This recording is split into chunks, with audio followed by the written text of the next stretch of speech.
How we doing, guys? I think we're all set now. Hi. Howdy, Xavier. Hello, Rosario. I do not recall seeing you here before. Are you new, or have I just not seen you in a while? Sorry. Starfish memory, you know how it is. Hello, I'm from a really old Honkai Star Rail. Oh, you are! I see. Greetings. Good to see you. Well, I'm happy to have you here. We're trying something new today, which actually does involve Honkai, so that's gonna be cool. And don't worry about your bad grammar. I have to decipher what I-Man says all the time, and you know, I somehow manage most of the time. Hey, Pedro, good to see you. Oh, boy. So, chat, as you can see, I have, discovered how to zoom in my window, so that way you guys don't have to see all the unnecessary stuff on my browser while I show you these things. I've also shrunk the window to be smaller, so you can kind of see the game while I'm doing stuff, but this is you looking at my website, edit page for Fringe Folk Rebellion. I got all the images set up. I hate myself, chat. I went to all that effort to organize the folders and stuff, then I went into the draft page, and I was like, oh, I already put 90% of those images in the actual draft for the web article. Oh. Classic me. I can't even remember what the hell I'm doing. You can't be worse than I, man, and still be speaking English, so don't worry. True. Yeah. But yeah, so yeah, as you guys can see, here's where all the magic happens. I've got all this stuff set up in galleries based on like a vague idea of how the galleries are going to be split up and things. Some stuff's probably going to get moved around and changed as I work on this, because I'm telling you, chat, I might have Fringe Folk Rebellion out as early as next week. Like, I'm talking like maybe next Friday, I might have this done. Like, there really isn't that much. I'm looking at the existing draft, I'm like, man, I did solid work on this crap. And, like, I just need a, you know, gotta add some things, fix some stuff, edit things around a bit, you know, maybe revise a little bit of analysis here or there and some minor points. But, like, it's really solid. Also, thanks, Zuli. She got me this image today. I am so happy with it. Look at all that nerd shit. Yeah. Grammar's made up to trick students. It doesn't matter. There is no grammar in Bossing Say. But yeah, I'm really happy. So I actually got some shots of the interior for all the arenas thanks to Zuli now. So that's going to be really cool. I'm really happy about that. But yeah, so I'm going to be able to edit some stuff together there. We can also see over here, we got the Morn Castle and stuff. Like, there's definitely things we're going to need to add and edit and things to help comport with some of these reference images, which I don't think I had in mind when I originally made some of the draft, but, like, most of it's all there and it's good. So, like, I'm thinking this might have a really fast turnover if I can get a lot of stuff done tomorrow, especially. I'm hyped, chat. I'm really hyped. Like, this feels really good. But yeah, so today I'm going to be going over, trying to see if there's any more screenshots I can grab today. Probably mostly around Stormvale and stuff. But while we do that, I actually don't want to have you guys look at this stuff, but listening to this with me, which is a nice little lore video by Lelodi's Lore. Very small content creator, about the same size as me, to be honest. Yeah, I think she's slightly bigger than me. No way! Outlaw reference in a Lokey stream! What can I say? I like good shit. Hey, Nicolino, welcome to the chat. But anyway, I've watched all her Honkai vids. She's only got like 5 of them. But she recently finished her Swarm Disaster series, and after listening to it earlier today while working, I was like, you know what? I listen to my stuff on ×2 speed, but you know what I want to do? I want to put it on ×1 speed so the chat can actually follow it. And we have that playing on the background while I do stuff. And I can, like, pause and stop and, like, check chat and, you know, all that crap while having this playing. So that way, I can, like, kind of, like, try to absorb all this stuff from start to finish, because it's a 3-part series. I can't stand increased speed. Oh, I can't stand normal speed. But yeah, so I want to do it, though, because, again, I'm going to be, like, I'm going to try something new. So I want to try normal speed while trying to, you know, play the game while doing chat and all that. It'll be, like, 3 different things at once, see if my ADD brain can take that. And, like, we'll be able to kind of, like, enjoy a nice little lore talk from this very awesome content creator. I am not impressed with a lot of the lore creators in the Honkai space, at least the Honkai Star Rail space specifically. But I really like her analysis here. It's very good. It's very methodical. very well documented. I'm very much impressed here. There's a few things where I could maybe nitpick and stuff, but I want to go through this whole thing from start to finish now and see how that goes. And like I said, in the meantime, I will be taking my normal screenshots and stuff, and we're gonna see how this works out. This could become a regular thing, chat. And my Loki looks videos, which I've been struggling to manually edit, we might do it live like this. That might be the way. And then I can edit the videos, like, later and, like, post them on the main channel, maybe in a condensed format, because I'm probably going to be like, oh, let me find the source for this, blah, blah, blah, blah, blah. And that could be a cool thing in the future. Because, again, like I said, I struggle to find time to do these streams while doing all my normal content stuff. It's like, okay, well, if I'm finding time, well, why don't we just make it stuff that happens at the same time? We'll see. This could work out and be really cool. It's a really late night stream, so I understand if not all of you that are especially in my time zone are able to, like, stay and, like, listen or whatever. But, yeah, feel free to give me feedback in the VOD or whatever in the comment section afterwards to kind of tell me how you feel about how this goes and stuff. And obviously, during this live stream, you can also give me feedback if you think the video's too loud or I'm too loud or, like, the game's too loud or whatever. Like, cursed editing video live streams eminent. Oh, don't. I really want this to work. Anyway, I think this would be really cool, because I get to enjoy some Honkai lore, absorbing and, like, talking about with you guys potentially, while also getting my screenshot stuff, and I think this might be a cool thing, because then we have the chat, and I don't know. I think this is neat. I like it. I think this is cool. So, like, looking through all this stuff, yeah, we're all good. Okay, so, let's get this started. After I move out of this area, so we don't have to listen to this guy. Controller. There we go.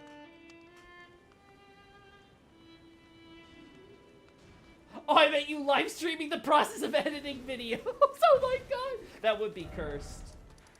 Just give you a window of me like in DaVinci.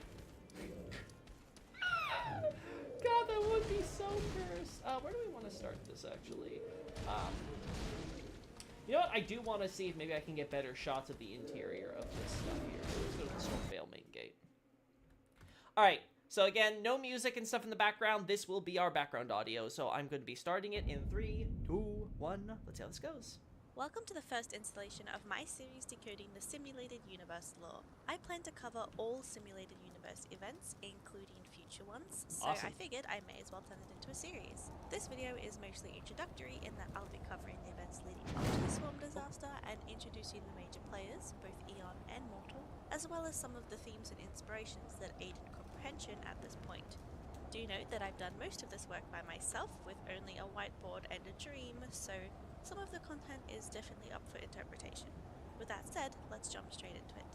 At the beginning of Swarm Disaster in the prologue, we're technically first introduced to the Eon Enna. Note that this introduction is called Order, despite containing content mostly about Tazeron. The devlog about Enna describes them as a control freak that governed planets with staunchly adhered to rules. Their rule hindered calamities and developed civilizations extremely sufficiently, but those civilizations eventually collapsed. Its presence was always accompanied by the ethereal melodies of the Beyond the Sky choir. Great start. And its voice. Note that Enna appears to be heavily inspired by Christian Lokey, mythology shut and it. Imagery in particular from figures such It's as a growing the Virgin pains. Mary. You know, this is a good we time expect to some point out technical that Enna difficulties. is also likely not this puppet, but rather the giant eye in the background that pulls the strings. Giant eyes are a common way to depict gods, and in this case, I believe it is alluding to one of the biblically accurate depictions of angels. Sure. The accompanying Makes Beyond sense. the Sky choir is an allusion to the choir of heavenly angels, which surround the throne of God, singing his praises, and are also said to be his messengers. This is the first clue that this simulated universe gives. Despite the name of Swarm Disaster, this isn't really a story about Tazeron. This is a story about Enna, inspired by the Old Testament book of Exodus. Now, I'm not sure if I Specifically, totally an event believe called that, the 10 but yeah, Plagues sure, of we'll go Egypt. with that. For those unfamiliar, in the story of Moses, most famous for the parting of the Red Sea, the people of God, the Israelites, are enslaved by the Egyptian pharaoh. To cut a long story short, Moses is tasked by God with freeing the Israelites, but the pharaoh makes that very difficult. God I'm already at sends the 10 Stormvale. plagues This is as a perfect. demonstration of his power, which forces the pharaoh to allow his people to leave. The 8th disaster is the most relevant. This is the locust swarms. To quote the passage, if you refuse There to we let me go, I go. will bring locusts into your country tomorrow. They will cover the face of the ground so that it cannot be seen. There we They go. will devour what little you have left after the hail, including every tree that is growing in your fields. They will fill your houses and those of all your officials and all the Egyptians. Something neither your fathers nor your forefathers have ever seen from the day they settled in this I'm land not sure till how now. much this is I'll come actually back to this relevant, later, though, but to the note lore. that the Holobian race is very angel-coded, and that, Okay, according sure, to but again, Herta, I don't the family know doesn't say a if we single really need word all about the the Exodus disappearance of background Enna. for this After biblical Enna, the analysis prologue here, but... introduces us to Tazeroth, Alright, the let's... Eon of Propagation. Okay, Note the okay, back to the descriptions of game. infant insects suckling the air. This allusion to babies will be relevant later. The saliva is equated to an ocean of soda with scents of orange, blood, and tropical fruits. Oh my The god, red this... butterfly's wings cause mild hallucinations, If and Soul Glad has a Tazeroth is Tazeroth surrounded connection, by that'd be countless hilarious. assorted bugs that are on the verge of falling. Their blood is colourful, another important detail. Tazeroth produces countless new insect species at the same time that then reproduce with each other, creating even more new species. Sand King Tazeroth Part 1 introduces us to an unknown Genius Society member who was murdered by Polka Kakamud, whom we learn a lot more about in Golden Gears. They left behind a manuscript stating that an Omen Vanguard had successfully interpreted the somniloquy of the finality and then travelled around to share his findings. The important thing here is that the manuscript can jump up and punch us, and that the genius declared that someone gave him pills that claimed to be able to cure his stuttering disorder, Hey, but Victor only Gaming. made it worse. This combined information tells us that this poor genius was unknowingly subject to Aha, like many characters in this story. Aha is, of course, another major player in both Swarm Disaster and the Golden Gears. Their influence is always very subtle, but they are responsible for and present at most of the major events, including even in-game events like the battle versus Fantilia, quietly laughing at us in the background. Be proud. Oh, never mind. You're a fine warrior. Oh, hey, I forgot she brought up that. Cool. She brought up the Aha thing. In Glimpses into the Beyond, we learn that Aha is not an Eon that performs earth-shattering miracles, but rather is recognized as an Eon who imperceptibly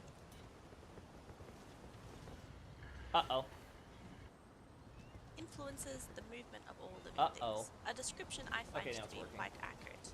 We learned in the original simulated universe that Aha is aware of the fact they are living in a simulation, something that is likely true for the real Aha too. The Masked Fools claim that Aha ascended when they climbed to the top of the imaginary tree and saw the stars operating like machinery, and how the meaning of all things bows before nothingness. Aha continued looking until they saw a baby fall to the ground and cry because it had been wronged. They burst into laughter, and that laughter still reverberates through the universe today. Well, that's one way in to the deal original with simulated universe, we learned that at some point Aha wanted to trick Akavili, so they pretended to be human. Aha is a funny name for a god. He is the god of elation. The Astral Express and an entire planet. I think I should explain the rest of the lore in chronological order, because the way the game presents the information is intentionally confusing. I'm sure. In my attempts at making a timeline, I've worked out the general rule that the simulated universes uses 3 different names to make the order of events more comprehensible. Oh, cool. Origin Universe refers to events that took place before the creation of the Swarm, with a few possible exceptions. Swarm Universe is during Tazeroth's rampage, and Ember Universe describes things happening in the wake of the Swarm. I won't be able to provide an exact chronology of the events, as some of it is ambiguous or could be happening simultaneously with other events, but I'll try my best to be as accurate as possible. Right, at an unknown time before everything else is Tragedy and Insects, the Dwindling of Stars. Okay. Here we introduce the path of veracity in the form of minuscule slime molds devouring depth crawlers much larger than themselves. They are on an irreversible path of veracity. This introduces the Eon Ouroboros, who is an entity from the void that wants to devour all life. They're Leviathan, and Klopoth appears to have made it their goal to prevent the Veracity's return by constructing giant walls around literally everything. The IPC spreads their idea that the Dusk War, a war involving the Dusk Leviathan, ended with the birth of Klopoth, who they claim is the oldest Eon, but this is just IPC propaganda and is extremely unlikely to be true, especially since there's evidence that there was Leviathan activity after Klopoth ascended.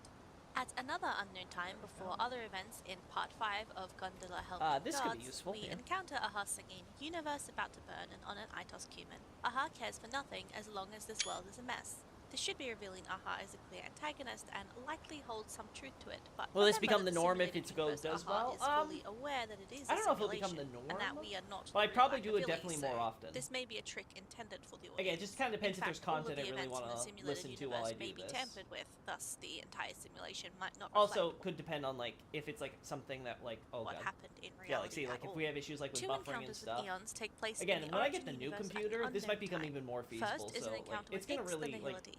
it's gonna The depend a important lot takeaway on here is that the presence a of bunch Ix of different makes the factors. Trailblazer feel very, very sleepy.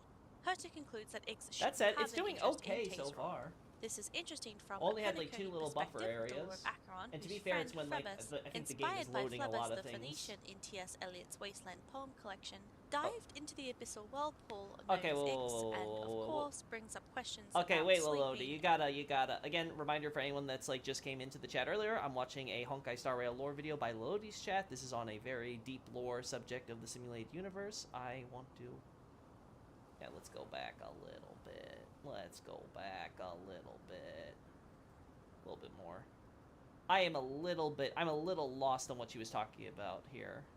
I want to kind of just clarify. Audience. In fact, all of the events in the simulated universe may be tampered with, thus the entire simulation might not reflect what happened in reality at all. Okay, fair Two enough. encounters with eons take place in the origin universe at an unknown time. First is an encounter with Ix, the Nihility. The Uh-oh, we had the buffer problem again. I can't wait for the Ethernet issues to get worse with the new computer. Oh god, I hope important not. takeaway I hope here they is get that the fixed. presence of Ix makes the Trailblazer feel very, very sleepy. Herta concludes that Ix shouldn't have an interest in Taseron. This is interesting from a Penacony perspective with the lore of Acheron, whose friend Phlebas, inspired by Phlebas the Phoenician in T.S. Eliot's Wasteland poem collection, dived into the abyssal whirlpool known as Ix, and of course brings up questions about sleeping and why Ix would want people to be Oh, these events could be asleep, good but comparison for the more I'll Reddish touch ones on laying that down idea the more later. that's true. In the next encounter, we are waiting for Yausha because Herta and Skrullum had a bet about whether or not Yausha was related to Taseron due to some perceived similarities in their paths. While we wait, Makes we sense. start to hallucinate some strange hair growing and falling that causes us to laugh out loud in elation. This is an indicator that Aha is nearby and teasing us. At some point during the Origin universe, the Architects annuls a fortification. Part 1 reveals that Glopoth has been giving his Architects warnings to repair the barriers of multiple star systems urgently. The Architect doesn't know what this threat is and appears to spend most of his time lazing away. The warning was very likely regarding the imminent arrival of Ouroboros, Glopoth's arch-enemy. Around a similar time probably, in Tragedy and Insects the Dwindling of Stars Part 3, we encountered a squad of humans that once travelled the path of veracity and tried to locate their prey. They have a totem that they have carved on a stone tablet like a solemn ritual before a grand feast.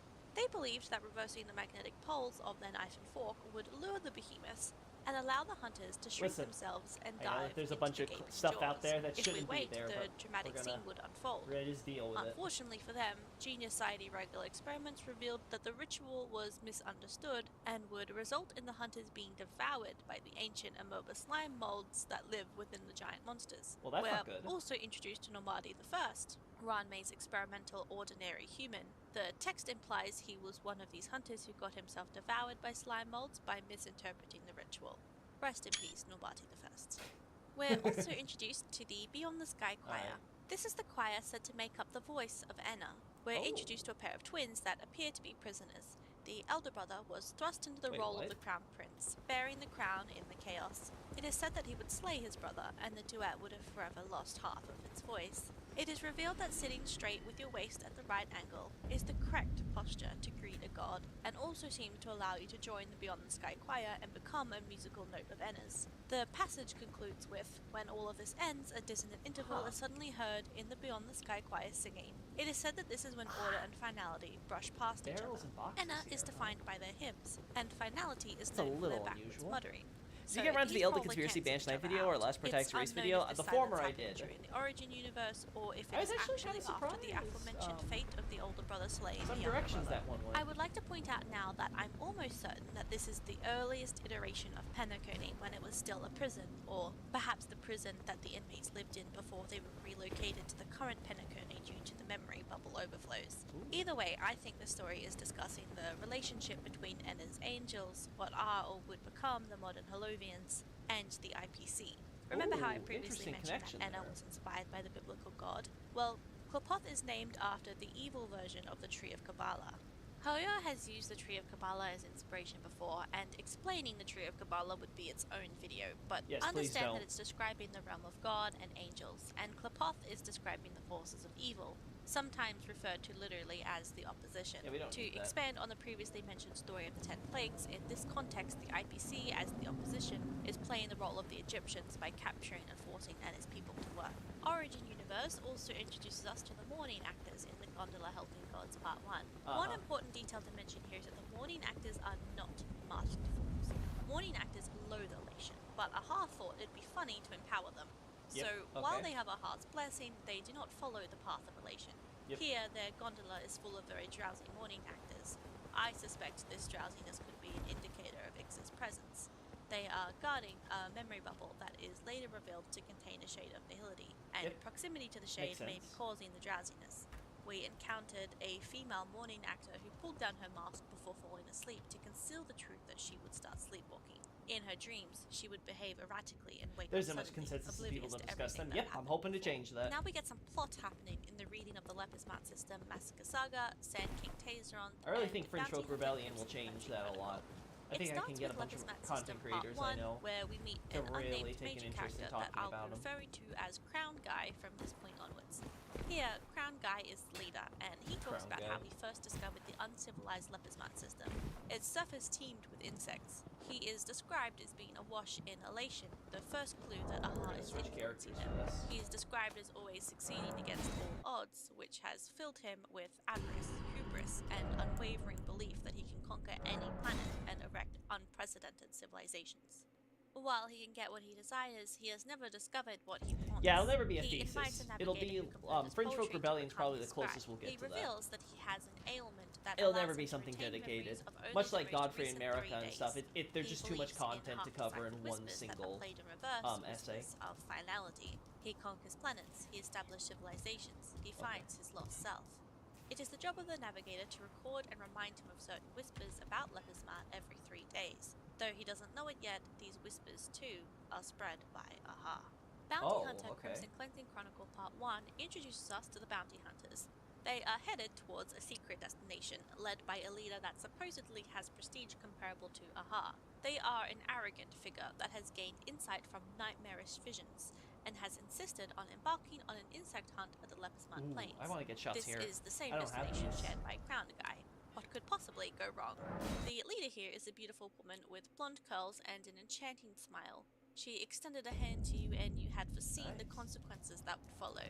That you would wake up the next day screaming in colourful goo, transformed into an insect. After she extended her hand, an unusual phenomenon followed soon after. All the shouting and clamour ceased before the hunt began, and the once boisterous bounty hunter camp fell eerily silent. Upon reaching the settlement, all you could see were insects crawling on the floor of their dwelling. The leader turned to face you, her blonde hair and weapon shimmered in the sunlight. We learned what was going on in Lepismat System Part 4. Crown Guy, just as the Whispers decreed, had established a civilization in the meantime. There was fighting outside a layer of impenetrable glass between insects and soldiers, and insects were plastered to the window by the winds. The stench of blood mixed with fragrance filled your nostrils. This was the scent associated with the swarm. Despite the gruesome scene before you, Crown Guy showed no signs of mercy. He beckoned the navigator to his side to chronicle his heroic deeds. It's revealed he caught a few different kinds of bugs. There were jelly-like Larnoli worms Bati with and colourful Slowtown hues covering by it would his be feet, awesome. tiny Maybe I'll Fitzgerald message bugs Bati on once the I'm done table with that Fringe were Folk Rebellion ruthless to and kind of elusive remind him, hey, I know I assassins gave you that only Godfrey's reveal their ring true form essay, under but certain maybe lighting you want to do this conditions, one. and a tiger whose eyes never left your back in his head. When Crown Guy had fallen asleep, the navigator released some of the worms to fly freely in the sky and find a safe place away from the flames of war. The tiger remained behind. Part 4 of Sand King Taseron seems to take place in the far future, but is kind of up for interpretation since it's categorized as part of the Origin universe and may indicate a samsara cycle is occurring. There are 3 shadows whose forms flicker between insects and people, resembling Melchior's adopted sons. Perhaps they possess different souls. There is another name mentioned later, Melchizedek, and it seems that they're both named after a Christian figure called Melchizedek, and as you will see later, Melchizedek also adopts many children. Melchizedek is known for being the high priest of God, and this name means king of righteousness. Their name implies that the civilizations mentioned here are very loyal to Enna. Anyway, we see the lives of 3 of Melchior's adopted children. If we go with the One Christian is a nobleman illusions who there. recorded something before falling into a crazed state. The Origin universe reveals the Swarm army originated from the Lepismart system, and that some transformed into ground combat units, having sacrificed flight for colossal size and hardened carapaces. This knowledge drives you madder. Am I The crazy? second Isn't child the was a brick hammer traveller up who here, murmured right? to himself behind the glass Or not? wall after being confined. Inside his mind, he claims to have seen wonder beyond the scope of human imagination. He had seen dozens of insects intertwine and give birth to entirely new offspring, and equated them to a rose. This makes you feel drowsy. The third child is a murdered armed archaeologist who tells us that Lepismart was once a site of flourishing biodiversity. Okay, I want to listen with to that multiple again. biological sectors. Because she mentioned drowsiness as a connection to IX, but I didn't notice anything that would really make me go, yeah, this sounds like something related to the IX thing.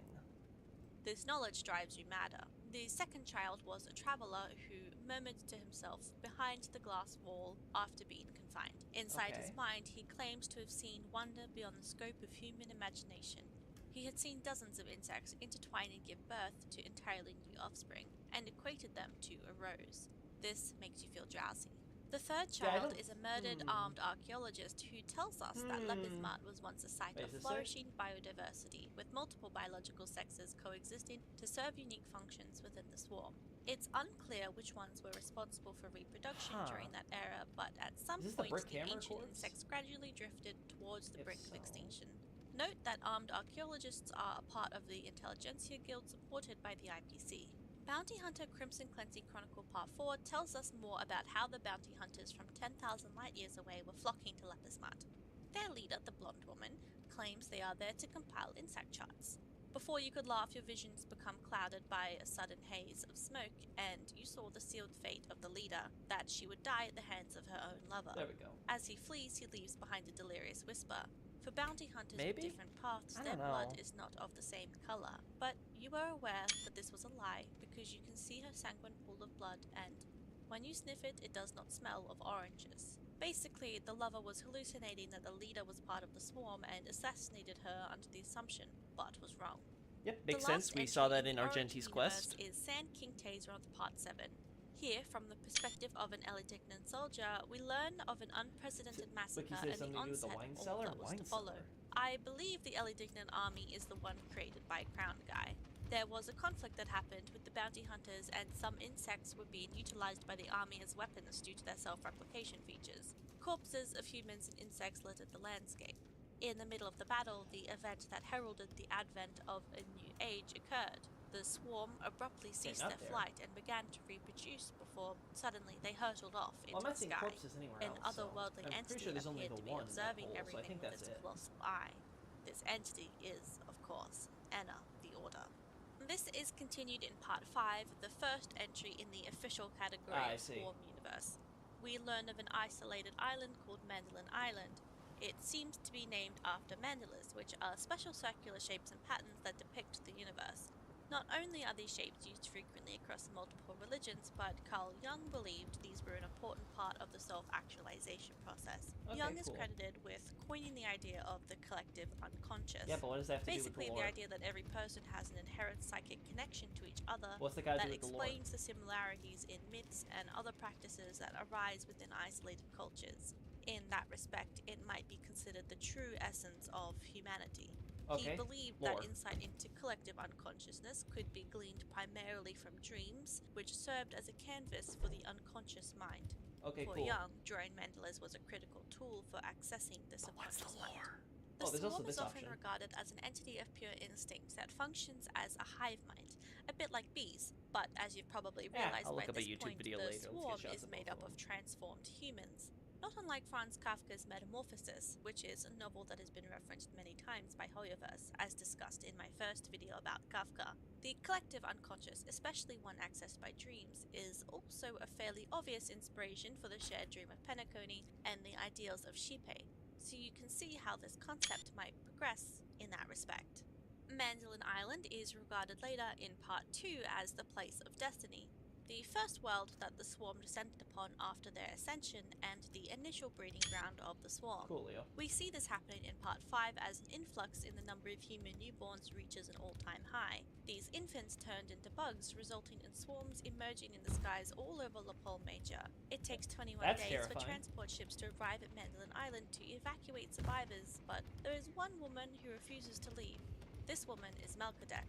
You barge into her house and discover that she has toddler shoes scattered on her floor, and you realize her children have left with the swarm and will never return. She asks you to leave. 24 nights later, she discovers an insect crawling through a slit in her window and raises it as her own child. She teaches it to walk, to put on shoes, and even to speak with all her heart. That's 7 not smart. days later, her house is flooded with her new children. Holy None shit. of them can put on shoes for themselves. Much later, during the Ember universe, we experienced a flashback where we learned of her fate. Melchizedek's home was destroyed by the swarm, and inside of her home, there were 87 tiny garments and over 7,000 pairs of little shoes. What a shocker. She had been waiting for her children to return until her food had been depleted and everything outside had been devastated. She had stumbled, opened the door, and cast herself into the darkness that enveloped the sky, ultimately, in her loneliness and desperation, becoming part of the swarm herself. Oh, that's And so the swarm tragic. disaster has officially begun. And with that, I will conclude the first video. Coolio. In part 2, I'll be covering the events leading up to the end of Tazeronth and the creation of Sheepay. Hopefully it won't take too long, but the simulated universe lore can be challenging to decode, and I have to do all of it myself with some period. Yeah, we get it. Alright, so that's a little laggy, I noticed. Don't adopt bugs. Got it. Yeah, that's the moral of the story. Don't adopt a bunch of swarm of locusts that are, you know, devouring the entire universe. Anyway, okay, so a little bit laggy with my setup to be playing the game while having this play, but then again, I've been having YouTube troubles in general, so, like, it may just be how they do things? I don't know. I don't know what the issue has, because I was having no issues earlier with YouTube, like, literally, like, what was it? Just a few hours ago. But I had issues before that, too. I don't know, chat. I don't know. I don't know what's causing the problems. It would be really funny if it's like my Steam or something. It's just like overloading or whatever. Like I said, I don't know how any of this happens. But anyway, overall, not too bad. Like I said, I think if I had my better computer right now, I might be able to do this much more efficiently. But I don't hate it. Like, let me check something real quick. Turning this off. Yeah, I don't hate this. So yeah, gonna now continue with part 2 so I can do that while I check stuff out. Again, you guys are free to listen. You can check your task manager, right? Yeah, I have. The problem is I don't notice anything crazy with my task manager that makes me go like, oh god, we better close this or whatever. 1 second, let me pull it up again right now.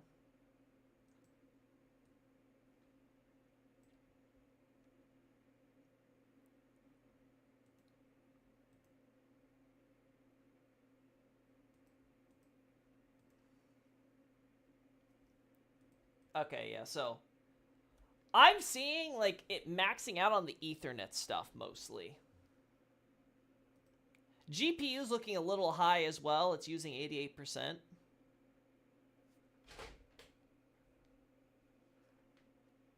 Dedicate, yeah. So that's not too crazy. So I wonder if it's maybe just my, my graphics card. If my graphics card just can't handle...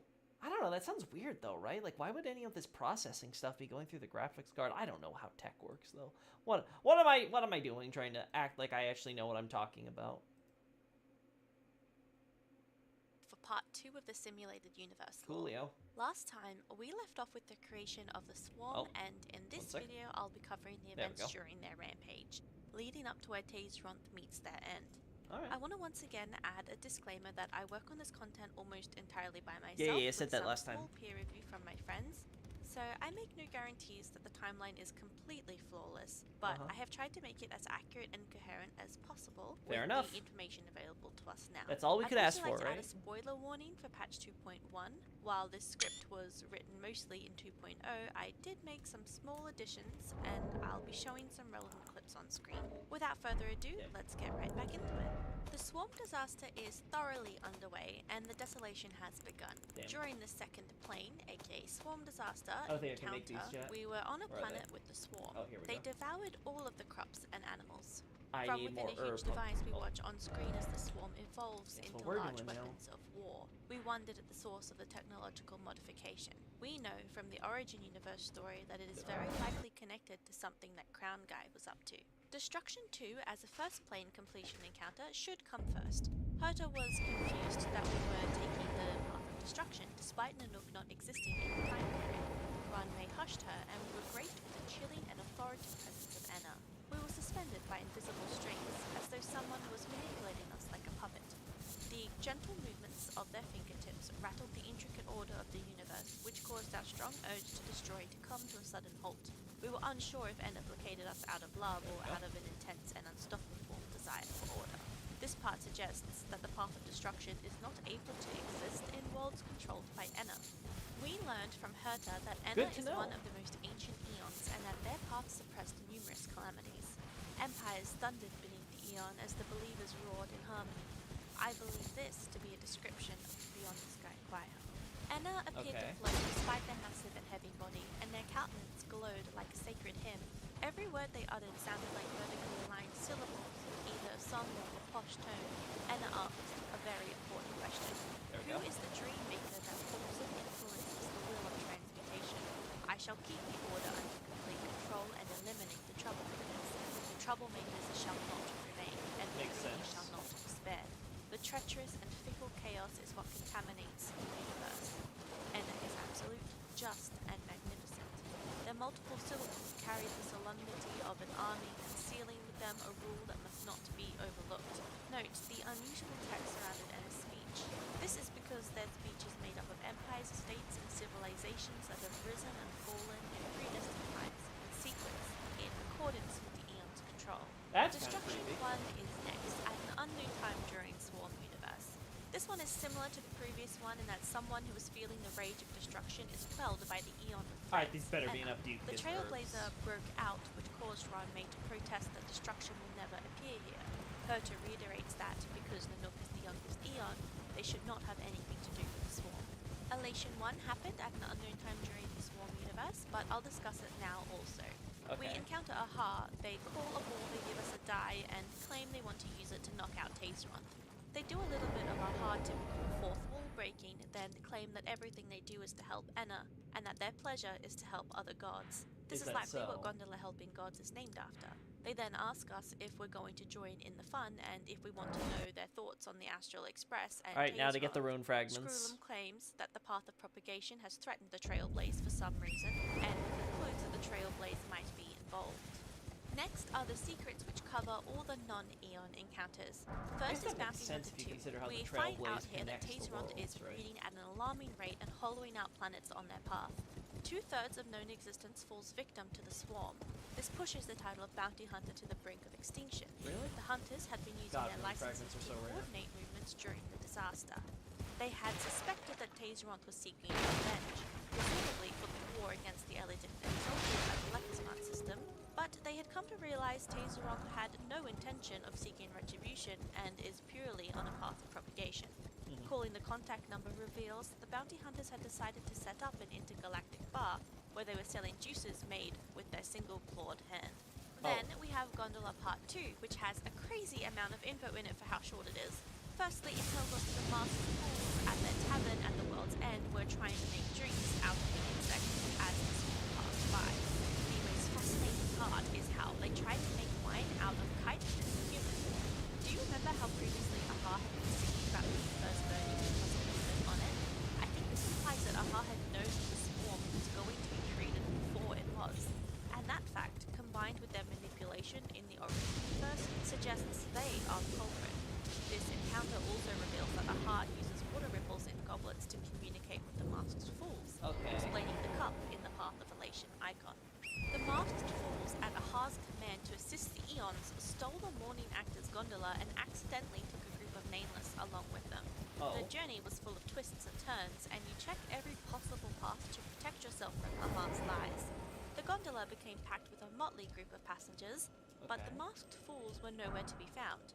At that moment, you suspected that you were enjoying the thrill of being deceived by Ahar. Oh. Honestly, I'm not sure if this deception implies that all of the masked fools left, or if they turned into other passengers and blended in, but I think it's more likely the latter. Next, I want to bring up a few regular occurrences. There is one that describes Taseront as the Lord of Eternal Slumber, one where an explorer encounters high-tech traps left by hunters outside of swarm nests, and one where you step into an old-fashioned trap made of branches and leaves on a planet called Bled. Bled appears to be a planet where Taseront stopped to sleep for a while. Bounty Hunter Part 5 describes the first encounter between Intellitrons and an organic life. The organic person was a hooded traveler who accidentally landed on their planet. He stayed there for a while to lecture them while weeping, an emotion that was new to the Intellitrons. He imparted the lesson that research has shown that the blood of different species of insects is not of the same color. Good. This line is interesting because it Alright, this has to be identifies enough this for a while, guy as right? very likely being the bounty hunter who killed his lover, the Okay. bounty hunter leader, before running away. His previous line was that the blood of hunters with different paths was not of the same color, and the variation here suggests that the hunters either were or became insects in the end. This premise is much less far-fetched than it sounds because the phase flame, the object that Ifrit the Duke Inferno was born from, Only was 14? first invented by a Genius Society member named Circle, who was literally a spider. So do with that information what you will. Sand King Part 8 describes someone hiding from the swarm. They aspire to be like Louis Fleming, one of the two men who founded the IPC. He has a pocket watch that can interpret Morse code distress signal frequencies. There are 3 signals. First is from an Elothian god. This city appears to be associated with Enna because El refers to God and Thea means goddess. Okay. My friend Stella discovered that this might also be a reference to the Phoenician Empire and the first Queen Dido, who is in a roundabout way associated with both Phoebus and the Duke Inferno. I'm not going to explain that much because it's not super important at the moment, but I might explain in future if there's interest or relevance. The Yeah, second sure. signal comes from a synesthesia center on Trash Hill, where the residents were hoping to be rescued within 2 hours. Anna sent an escort, but they were unfortunately too late. The third is from microbes living on the podded Yeah, I planet think called we're just Green gonna deal with Hill. what we got. It was an experiment by a genius who loved tiny intelligent beings, somewhat reminiscent of Doctor Who's Whoville, honestly. A single true sting took them out, but logs from the Xianzhou suggest that Yaosha restored life there much later, and Green Hill eventually became an ally of the Alliance. There's also this weird speed universe thing mentioned, but I'm not quite sure what it means right now. Look out for a comment or something later if I figure it out. Sand What King if that's a 2 was translation mentioned error, briefly in the potentially? Origin Universe video, but there's more to discuss here. I'm not sure when this scene took This might be place, called but a it wife mostly seller? consists of flashbacks anyway. Maybe. It's about the isolated Mandala Island and how the inhabitants handled the swarm. We encounter an odd-looking multicolored flame that we extinguish with seawater to reveal a charred photo frame and a drowned knife. I guess I can kind of Speaking see with the it. photo frame chimes an small irresistible for fear wine. within you. As you gaze upon More it, you like detect explosive how barrels, fate right? expresses itself. The Mandolin Islanders draw on photos, creating colorful wings upon the image of their family members' shoulders. Oh. This could be either feathered or insect wings, but I'm inclined to think it is insect wings, because it was their fate to turn into insects. It Makes also sense. suggests that the flames represent their life, and that the flames are extinguished when the island turns into a breeding ground for the swarm. Yep, There's definitely also makes a sense. chance that this flame is a reference to the story of the cremator who used the colorful flame to affect your memories in another occurrence. The second option is to make a small cut with the drowned knife. The ravenous desire for destruction smolders in your heart, born from fear, and as you touch the knife, All that you effort, see and the you know story what, chat? of I a hate one-armed this. father who used the knife to defend really his hate daughter, this image. but amidst the devastation of the swarm, Alcohol the could definitely daughter become an took her explosive, or own at least the life. gases. Yeah, but You realize that there is nothing else pretty sure on the this idea is that island this is supposed to be like except love gunpowder type and stuff, right? Because loneliness. of all Next, the we resume the story of Crown Guy in fire Lapis bombs that we System have that Part seem to 5. function on the same There is thing. nothing left of the kingdom he created. An old man, Crown Guy, sits with grizzled hair and twisted ankles amidst the sand warriors, keeping the swarm at bay with his sand walls.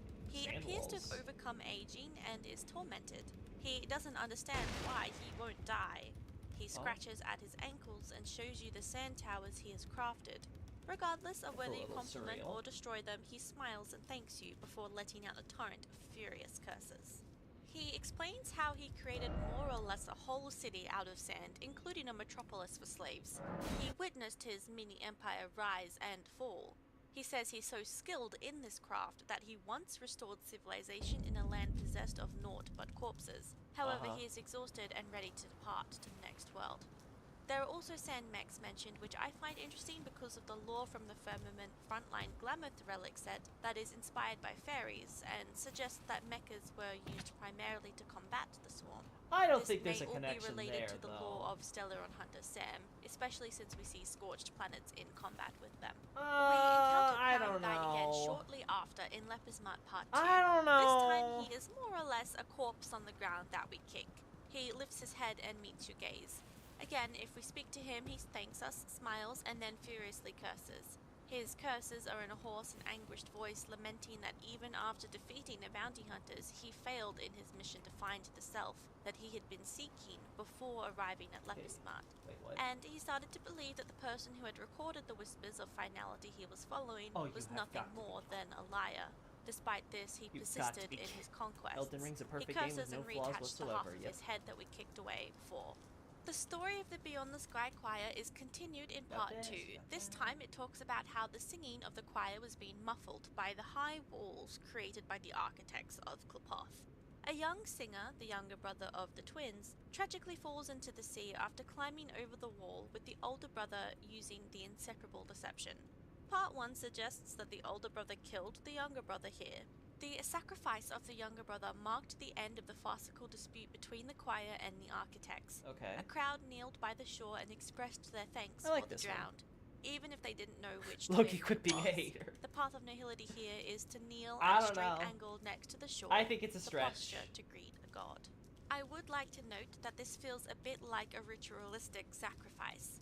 The waters of the sea are akin to a silken sheet of glass blades, unendingly rising and falling. It is a swarmless, serene sight beneath the waters. Your hand is caught by a strange force, but you have already established resonance with Enna using the right angle. Keep in mind here that this sea is very likely not a literal ocean and is probably the quantum sea associated with the nihility that Penacony is falling into. There will be a little bit more about this later. If you devote yourself to saving the younger brother, you have jump to into the sea elaborate with on a that. splash, and your vision underwater is muddled. You can I see get the sea kaleidoscopic connection with rays of light IX, shrouding but the drowned. This is most likely I don't know Enna. about directly After his connecting death, that to the drowned Penacony younger per brother se. would be known for having the most moving and holier voices that ever harmonized four gods in the ancient era. At some point during the Swarm universe, the architect's story continues in Part 2 with the same lazy Bigfoot's walls being smashed through by the Swarm, ending the clash between the two parties. Oh, is that so? The architect's wife decides to leave the group and join the gondola, which happens to be passing through this area at the time, to the dismay of the architect. You wait with the architect until there's nothing left to do but leave also. Now we turn to Eon Encounters to describe most of what comes next. Remembrance 1 describes a surge of odd sounds. Animals, plants, crying babies. Oh, I don't The have crying Farmazula fails here. to get Damn. any attention because nobody cares about them even though they are dying. Multiple invisible Where else shadow did we see arms this? are Was it collecting over and here by capturing them the in sanctuary? The void. The I know we sounds saw that drowned design out somewhere by else the besides waves as you find Farmazula. yourself in the middle of an ocean turned red beneath a scarlet sun. From the waves comes an alluring singing voice, a trap set by Ouroboros.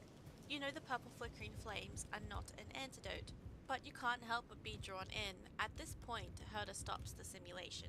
We observe as the Ouroboros opens their mouth at the point where the spreading of the swarm reaches its peak, and they swallow planets and swarm alike. Okay. Herda comments that Ouroboros and Taseront seem like enemies.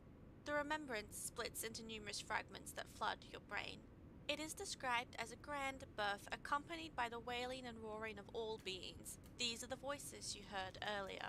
As supported by Herda's statement that some believe Fuli came about during this catastrophe, I believe this describes the birth of Fuli, and that the invisible arms collecting voices are their first efforts at preserving the memories of dying worlds falling into the sea. I can get behind Dwindling that. of Stars Part 2 described how the path of propagation was revealed on a low line, and Tazeronth led the swarm into the universe to consume everything, Okay. up until they encountered slow the on. Eon Ouroboros. In this encounter, we met a depth crawler, presumably a creature on the path of veracity. There's also on the who altars. had Oh raised yeah, the several altars. That's a planets good to the one. ground, but was overwhelmed by its loneliness. We had the I think choice here to was a good cuddle up with a example. non-hostile creature or to shoot it through the heart. This passage emphasizes the soul and emotions experienced by that creature. Next is Remembrance 2. This one is long and consists largely of flashbacks as per Fuli's memories. Interestingly, it provides a timeline for the swarm disaster as being hundreds of Amber Eras ago, which is anywhere between 15,000 to 216,000 years ago.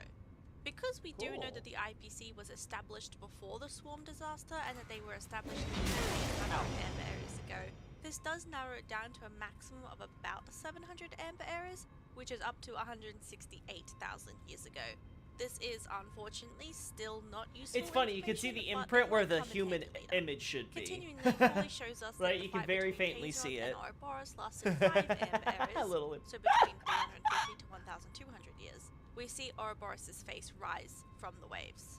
By the way, this sea can be interpreted as the body of Ix, where they function as both a whirlpool in the sea and a black hole in space. Really? One eon hiding within Sea, another? I don't know. Which is also actually a black hole of nihility. It's the same sea that Fuli plucks the memories of worlds from to preserve them before they become nothing. I think of it like a galaxy where Ix is a black hole in the middle, and all of the stars are slowly drawn towards the center. I don't know. Except Poyo describes it as an ocean. Anyway, the Leviathan, Ouroboros, lives inside of this sea and emerges, and memories from their followers inundate our mind. The beast falls sick due to their belief in the Eon. Along with the lively drum beats and song, the beast passes by a harbor beneath the glow of holy radiance, once again emerging upon the land. Its fallen scale is consecrated in a temple of the primeval Imperium. Note here that the primeval Imperium is the civilization that the Shanzhou ships came from, and that this would have happened many thousands of years before the fleet was created. Amid the resounding drumbeats, the lanterns fall, a force overflows from the bones, and the murmurs of the deceased scatter like dust. Two beggars knock their ancient bowls on the street while a relentless swarm engulfs and bites them. During the grapple, 3 agonized whales explode like thunder. This story tells us that the primeval Imperium was caught up in the war between the propagation and the veracity. Well, that must really suck for them. The next paragraph mentions a beastmaster who dances and controls his movements with his ankles and toes, following the streak of light. I interpret a streak of light as Akavili because the Trailblazer is usually described as a shooting star. Beasts in the context of these memories describe followers of Ouroboros, and I'm reminded of the dancing woman on top of Ouroboros in their portrait. The choir members fall silent after being drowned by the tide, and the brothers cast aside their crowns and embrace each other in tears. This is referring to the twin brothers in the Beyond the Sky choir story. More deaths have taken place in the world, and most of them happen in silence. Silence implies that Enna's choir was unable to reach them in time. The ferocious beast takes in the swarm next, finally putting an end to the furor. It exhales the smoke of fury and is clad in colourful armour. With its head held high, it leaps into the sky and disappears. Only the sound of it plunging into the waves can be heard. Unbeknownst to Ouroboros, Enna the Order is observing the devastating and escalating chaos in the universe. To summarise, I think Ouroboros emerging from the sea caused a tidal wave, similar to the one that drowned us in Remembrance 1. This tide drowned the choir that was detained by the IPC at the edge of the sea, which we know because the younger brother fell into the sea from the top of the wall. The surge would have drowned everybody, uniting the brothers in death, or perhaps a dream. We do know that Ix makes you sleepy after all. We nearly get devoured by the Ouroboros, but Fuli stops it with new memories that they appear to want us to preserve before we fall into the nihility, aka the ocean. Curiously enough, these memories contain the crackling howls of the Annihilation Gang. Songs, battles, ravenous hunger, elimination, interaction, wailing, Annihilation Gang is weird because there's no capturing Nanook the yet. Sand King, memories, back of the ocean, as devouring, but fighting, actors, it's the emptiness, so. reverse, old shadows, writing. The voices were all split into different personalities telling different stories. What these memories imply is unknown to me at the moment, but Herder kind of implies that the memories are supposed to be the entire history of the universe. That I'm makes sure sense this then. will make more sense later, so look out for a comment amending this part.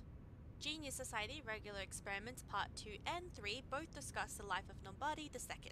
Part 2 begins with back to Squirrel Nobody. stating that the original intent of the universe's creator was to instill patience and love into every ordinary being.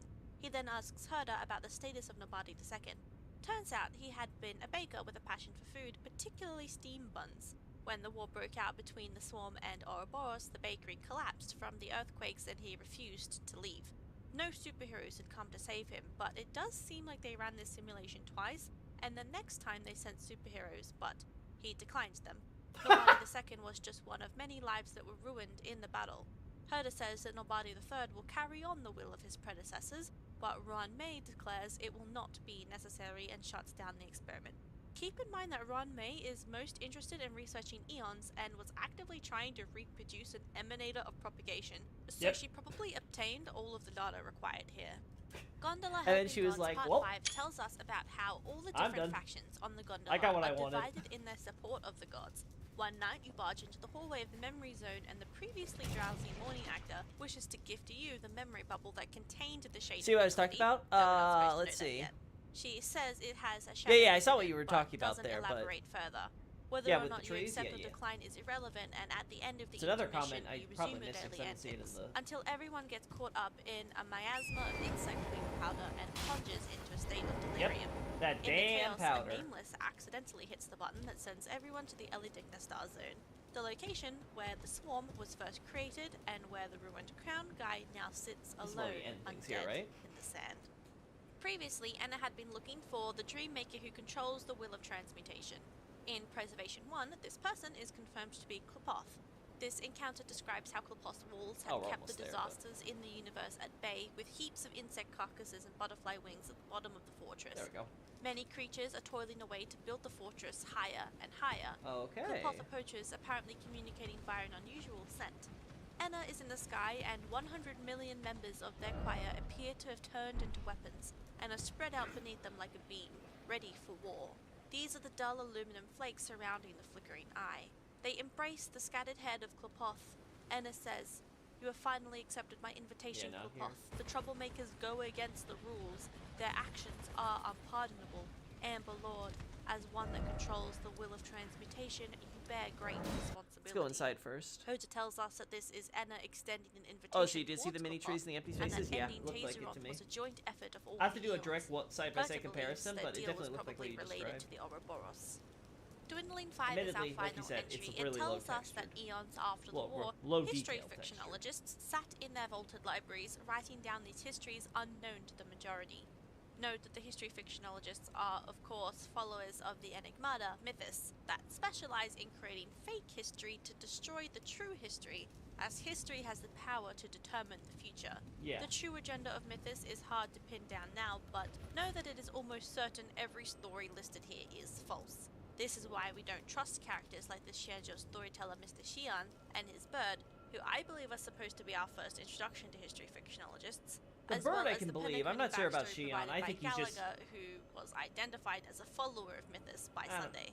And that concludes the events of the I Swarm don't know. universe. I trust All Mr. this talk about Xian. He transmutation may is embellish going to be stories, but I don't think really he's important necessarily in an Part 3, Enigmata where guy. we'll be covering the conclusion of the Swarm, the creation of Sheepei, and the aftermath of the Amber Era.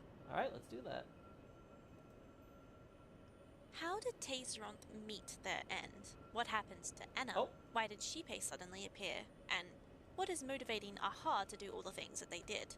Welcome to part 3, where I answer these questions as best I can. Yeah, if I in ever the have more... If conclusion I have of the issues Swarm finding it when disaster I'm and checking the out universe. again, Xavier, I'll We make sure to finished ask the you, but Swarm I universe with thought the nameless I saw it, accidentally so... sending the gondola straight towards the definitely Elidigna neat. Star Zone.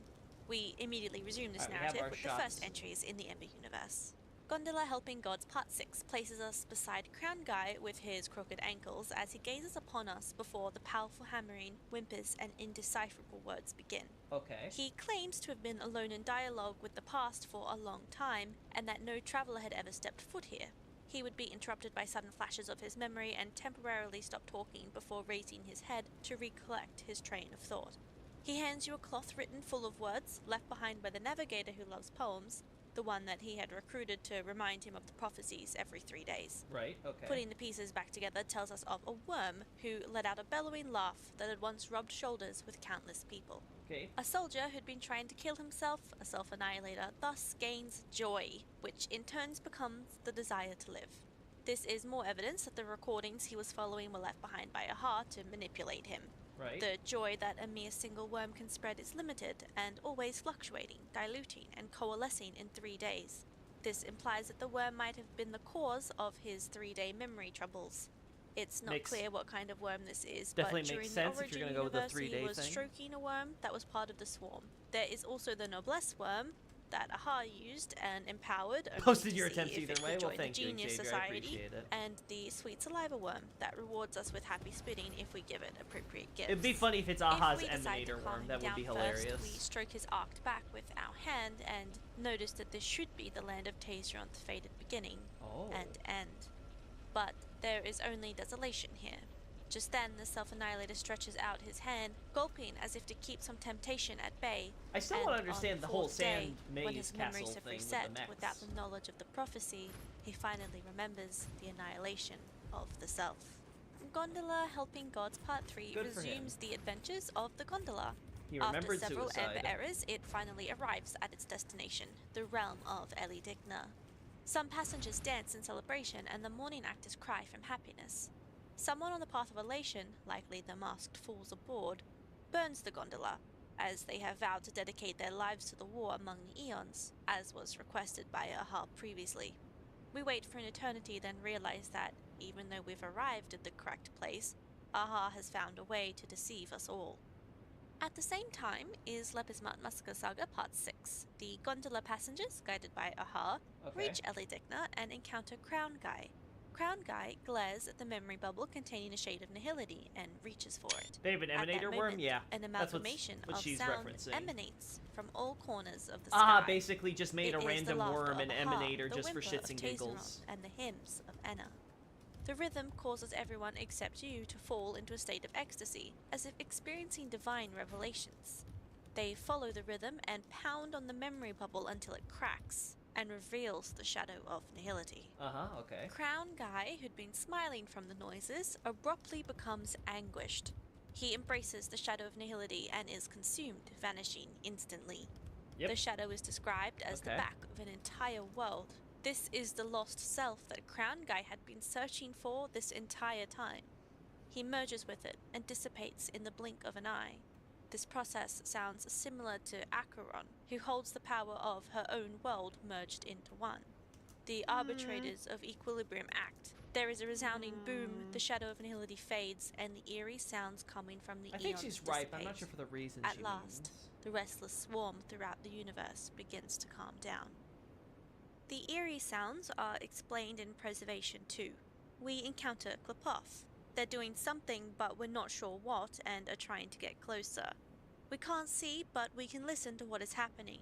Klapoth's hammer falls, and his target's whimpering shakes the earth. From the sound, we can hear subtle laughter of Aha, and a symphony of numerous sounds. The hymns arranged in parallel from Massacre 6. There are more than 3 voices here, confirming there are more than just Klapoth, Tazeron, and Aha present. The propagation is being diluted by I didn't expect Klapoth, that to work. but diluted in what exactly? More forces, violent and calm, join in to disintegrate Tazeron.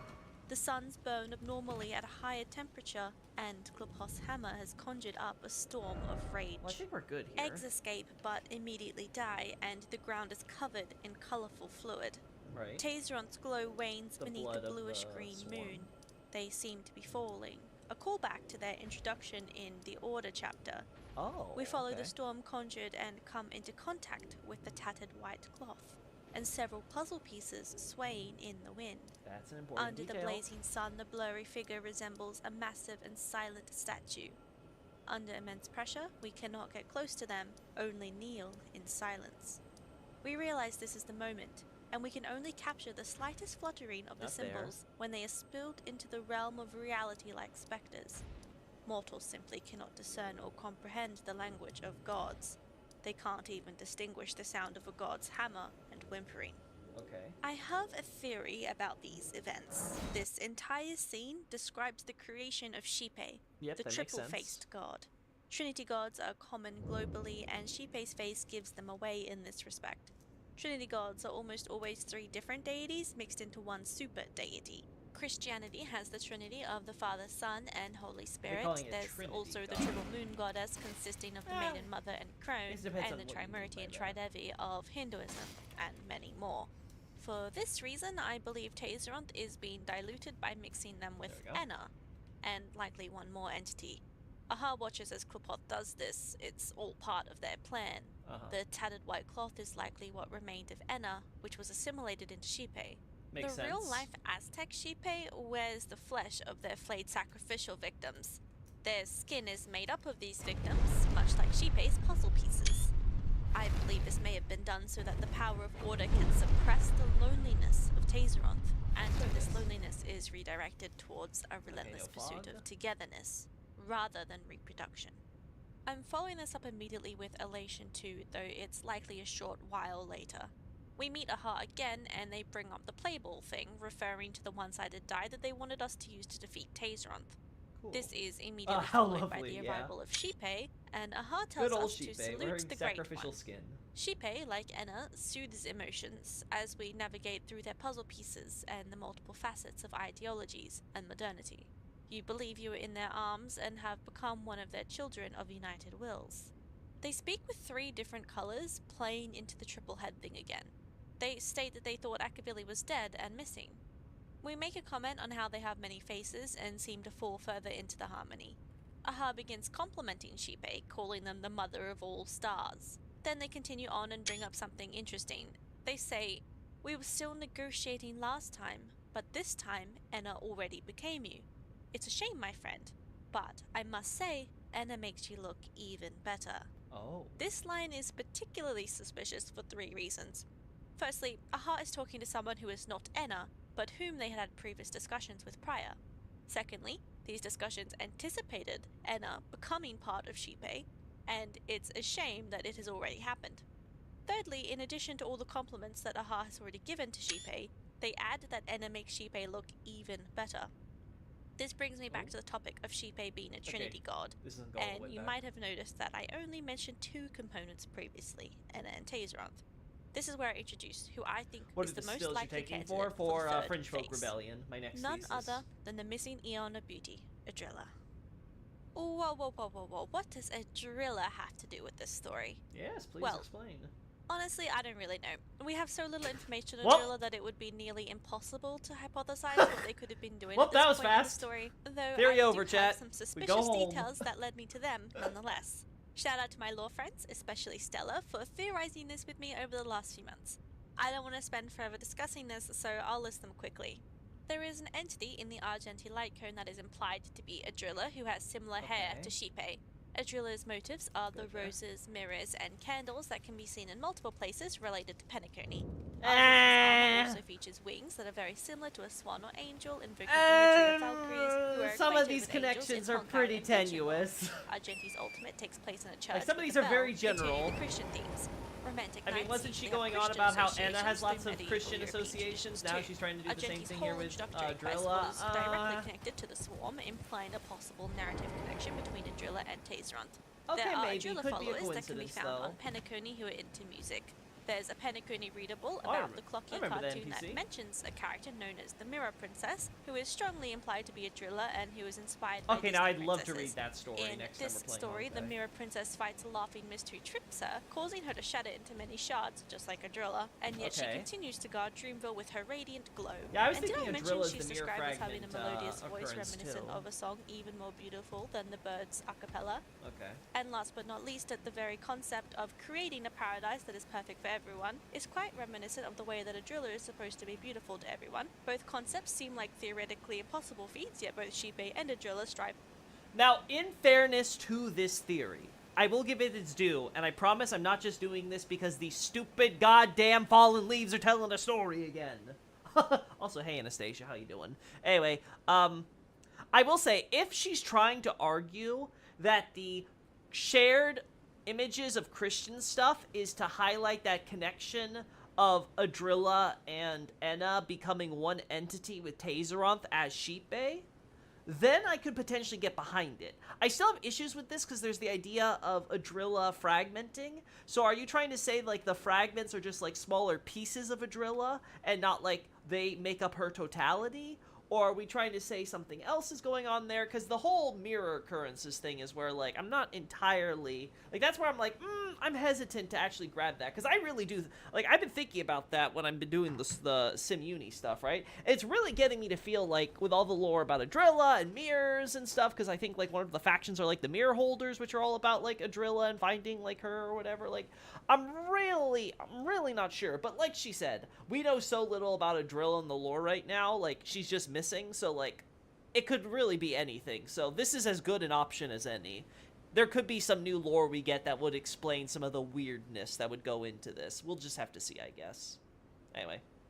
Towards them regardless. This is definitely in the realm of a crack theory and should be taken with a hefty grain of salt, but I don't yet have a better candidate for the third phase. See, at least she admits it. Moving on, we have Dwindling of Stars I respect 6, it. which is a very suspicious interaction with this simulated universe that makes it seem like it is intentionally obscuring details on what happened to Ouroboros. I don't have much to say, just note that this is very likely a result of tampering. History Sand fictionologists. Part 3 is a strange story from the point of view of a planet that was victim to the storm. Trying to hide the truth Their from us. sky had been entirely blacked out, like many planets were, but eventually the darkness lifted, and the light of dawn broke through. Everyone celebrates for 18 natural days and nights, but it occurs to you that the daylight has persisted for far too long. In the city ruins, some people are clinging to the past by trying to hide in a stone closet. This closet is presumably how they survived the swarm. But why a At the stone moment, closet? I'm not entirely sure what significance this story has, but if it becomes apparent later, I'll write a comment about it. The Beyond the Sky Choir story concludes in Part 3. Countless worlds untouched by Klapoth's graces, likely a description for the worlds controlled by Enna, recorded when the light of order faded like the radiance of old empires. Their suns had once disappeared, and a statue of an entangled pair of twins appeared in the sky, like an omen of a coming long night. This statue is very likely the pair of twins from the previous choir story that embraced as the Ouroboros flooded them in remembrance too. Equilibrium returns the sun. The implication here is that the suns disappeared when Enna did, and were likely used by Klapoth when diluting Tazeronth.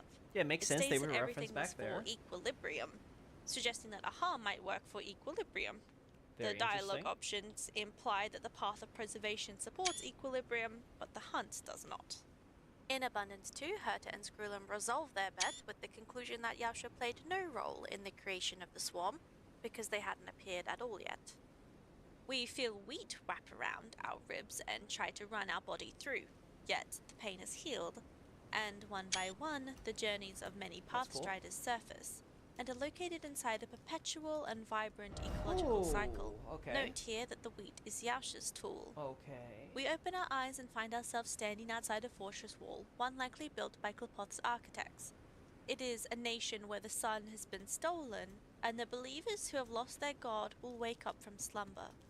The believers who have lost their god are the followers of Enna, likely the members of the choir, and this is likely the location where the Beyond the Sky choir events took place with the twins. They include your portrait, the portrait of the Trailblaze in the murals. They question you, and they beseech you for help. They long for you to give an answer from the Trailblaze about where their god went. You have to answer them, and you are their savior. In this moment, you understand the compassion of Yausha. We ask the simulated universe about the Order disappearing, and it responds that after the disappearance of the Order, the equilibrium will return the sun, just like how the swarm never went extinct even after the swarm disaster had receded. This is interesting because it suggests that the enhanced sun used by Klapoth to dilute Tazeronth were Enna's, or at least they were the suns that supported Enna's kingdoms. Based on this and the Beyond the Sky Choir conclusion, I think that for some reason, the creation and destruction of Tazeronth was important for universal equilibrium. In the end, Tazeronth's existence ultimately served to repel the Ouroboros, which was the main goal of Klapoth, who appears to be working with Aha and Hu. Next is Sand King Part 5. It tells us 6, about how okay. Ilothia was ruined in the wake of the apocalypse, Well, and the citizens were in dire need of another one of psychological these. aid. More lever The path of lore. abundance is to Woo! aid the survivors in this recovery without any promise of payment, Uh-huh. and at risk of hurting yourself. Coupled with the previous Yaosha interaction, it seems that Yaosha likely came to exist in the recovery period of the Swarm disaster.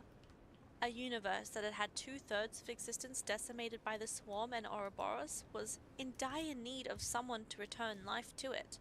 Though we know the abundance as being too much from the Xianzhou perspective, this ravaged universe would be greatly appreciative of the path at this point. It's easy to imagine how someone very compassionate may have ascended around this time from relentless charity, a love of life, and a deep mourning for those who died in the Swarm So that disaster. leaves both Fu Li The other and interaction details Yaosha how as Councilman to eons the 14th emerging during this Emperor, time. presumably of Ilothia, makes up stories to document the miraculous end of the Almost Swarm became a disaster. Lokey stream right there. They come up with 12 different stories, which eventually become tools for divination.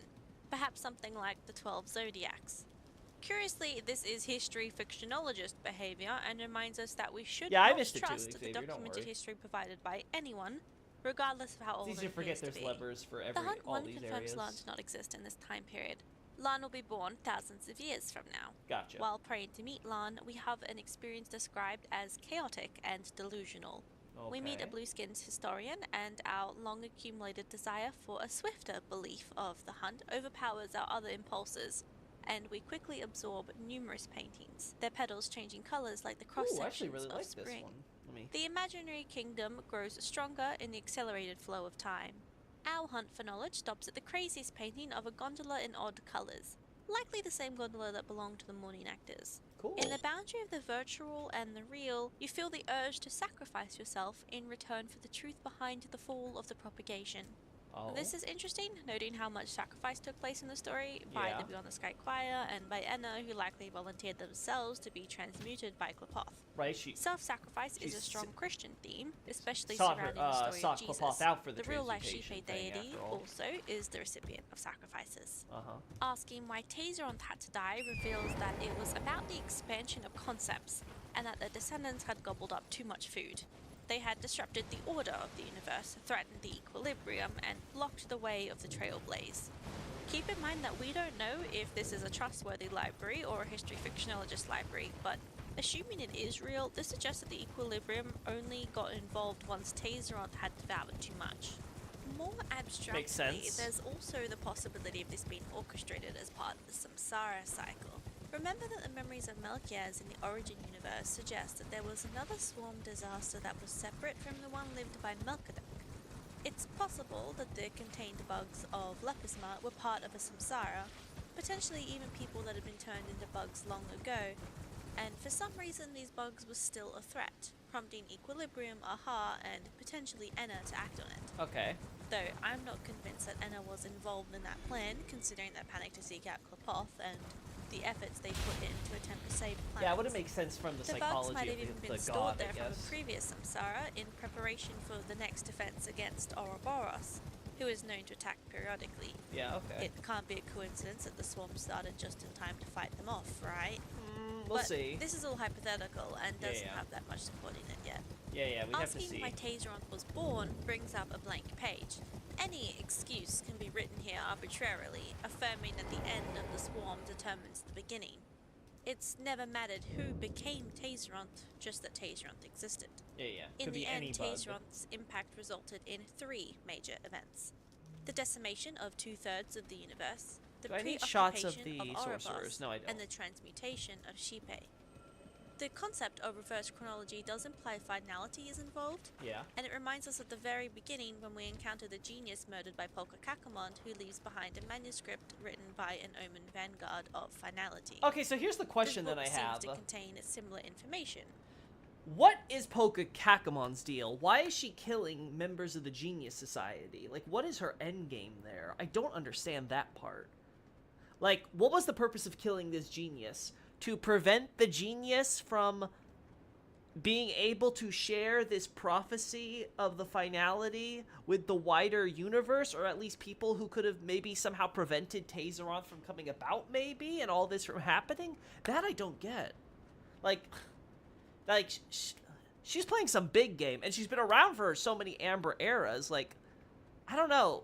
She's also one of the first geniuses, right? Because she's number 4, so it's like, yeah, there's a lot of stuff going on with Polka. She's also in Golden Gear story, right? So maybe when Lolodi covers Golden Gear, she'll have like some interesting tidbits to share there. But yeah, I don't understand what Polka's end game is here. Like, why was it so important to kill this genius at this point while having that thing?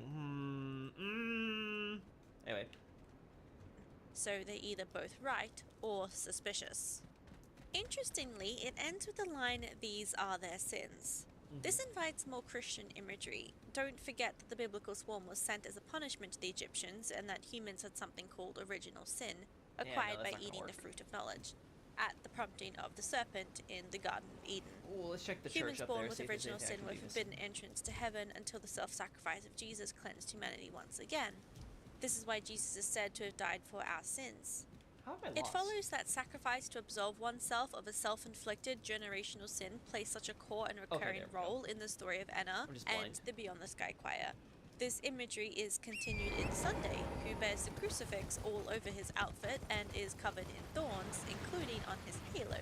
Jesus is known to have worn a crown of thorns as he was crucified.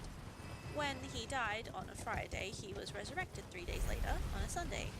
On the topic of his design, I think the purple color represents the Lent period, Sunday which is Jesus, 40 confirmed. days leading up to the resurrection of Jesus, where some Christians choose to abstain from certain luxuries or pleasures, just as Jesus fasted for 40 days.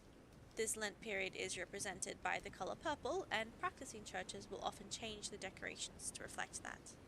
In Lepers Mount Massacre Part 3, after the destruction, a group of sin-thirsters emerge from the void, feeding on the sense of guilt. The void here should be the nihility. They appear fleetingly and dance around in jubilation, having gained a new lease on life. They represent the souls of the deceased, the swarm that has died and been reborn, and the civilizations that have been destroyed and reconstructed. This is interesting because it implies that the souls were taken to the void when they died, probably after being swallowed by the Ouroboros when they returned to the sea. As a sin-thirster shifts and transforms like smoke, it eventually takes on a hunched human-like form. When it lingers near you, you detect both an alluring fragrance and the scent of blood. This smell is the same from the war between the bugs, who smell floral, and the soldiers. Doesn't it know it's just a mass of gas? We have the option to eat it or tell it its name from when it was alive.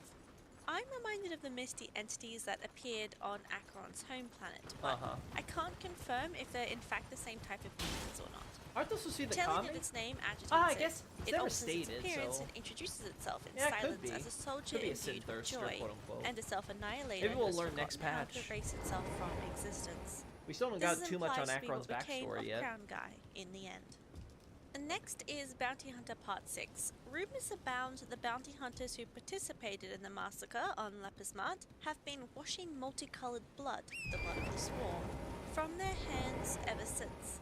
Right. However, they are never able to cleanse their hands, nor can they distinguish whether they have exterminated aliens or their own compatriots. Right. Then, in Bounty Hunter Part 3, we are followed by a bounty hunter sin-thirster.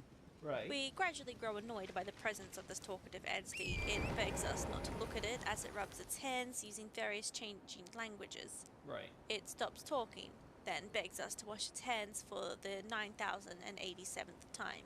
When we turn around, there's nothing behind us. Still, its words persist, and it claims that the chart compilation game, mentioned by the bounty hunter leader as their excuse for going to Lepers Mart, has reached a point where the line between humans and insects has become blurred. Visions haunt the hunters and the swarms alike at night, making it difficult to distinguish friend from foe. Inevitably, hunters started killing each other until the hunter's beloved confessed to using insect dust witchcraft and urged him to end her life.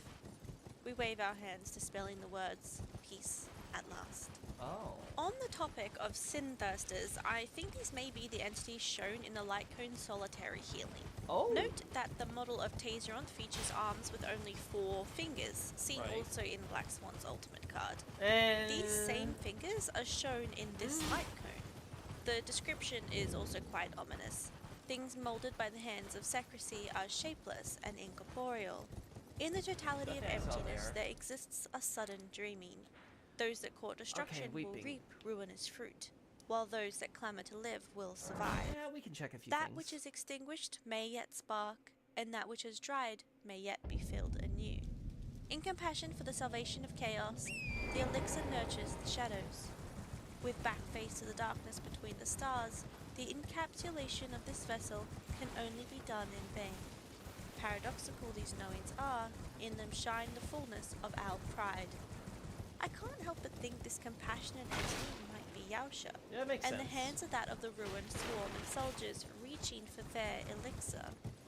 This is a light rune for the path of nihility, and the sin seekers come from the void. Right. It is also called solitary healing, invoking the image of a lone wandering healer, providing some semblance of hope among the ruined universe full of wispy sin thirsters. I think that's a good point. Next Fair is enough. Architects Part 3, where we're catching back up with the lazy Bigfoot architect whose wife left him to join the gondola during the swarm. We pass by his wall and see a sturdy statue before the city, except it's breathing.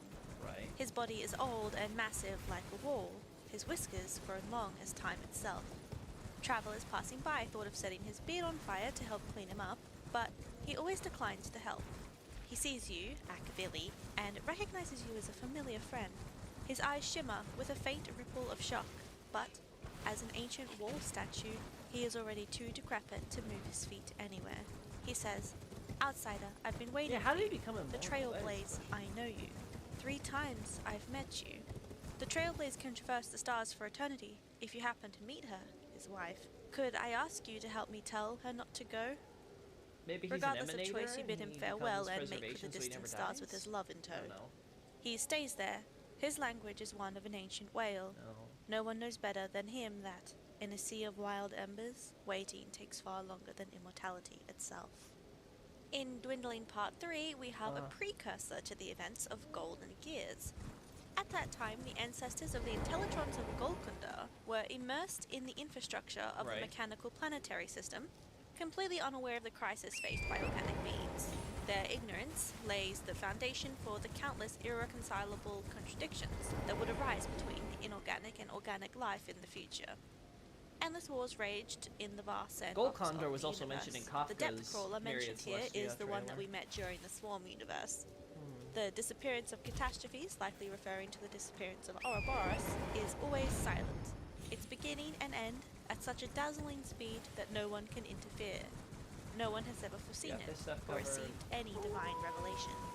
This is curious because an Ouroboros is a cyclical symbol known for having the end point the same as the origin point. This is a recurring theme used by Hoyoverse and is directly referenced in Honkai Impact 3rd. It's a core part of the way they depict samsara cycles, and what they mean when they say that the end, or finality, is also the point of origin. When they say here that no one has foreseen it, or received any divine revelation, it brings into question how Klapoth knew that the Ouroboros was about to attack. After all, they warned the architects well in advance. Perhaps the Ouroboros attacks at specific time intervals, or when some other condition is met, similar to how the Honkai ramps up in Honkai Impact 3rd based on the technological advancements of the planets, serving as a final test, that final Gnostic Leviathan that needs to be overcome before humanity can escape the confines of their fake reality. The ending of the Swarm Disaster event has us consolidate the information gathered with the geniuses. During the first plane, Herder confirms that the Swarm Disaster involved multiple eons, and poses the first of 3 major points of suspicion. Let's check this out real quick. Tazeron's birth may have been a coincidence, but the Lepusmut star system's destruction most certainly wasn't a natural occurrence. She mentions how all of the factions came together at once and exploded in a fortuitous point of fate. Don't forget that this is a textbook description of what Aha specializes in. Good. So, the answer to this question should be that it was all planned by Aha, and potentially influenced by Equilibrium and or Klapoth. Makes sense. The second plane is during the Swarm Disaster, and we discuss the war between Tazeronth and Ouroboros. They question the nature of Ouroboros' hunger. They mention that after the arrival of Ouroboros, Anna and Klapoth crossed paths. Herta brings up the second point of suspicion. Ouroboros and Anna vanished in the middle of this tale. We already know that at this point. I think Klapoth used Anna and Tazeronth as ingredients to make Shipe, as Aha watched.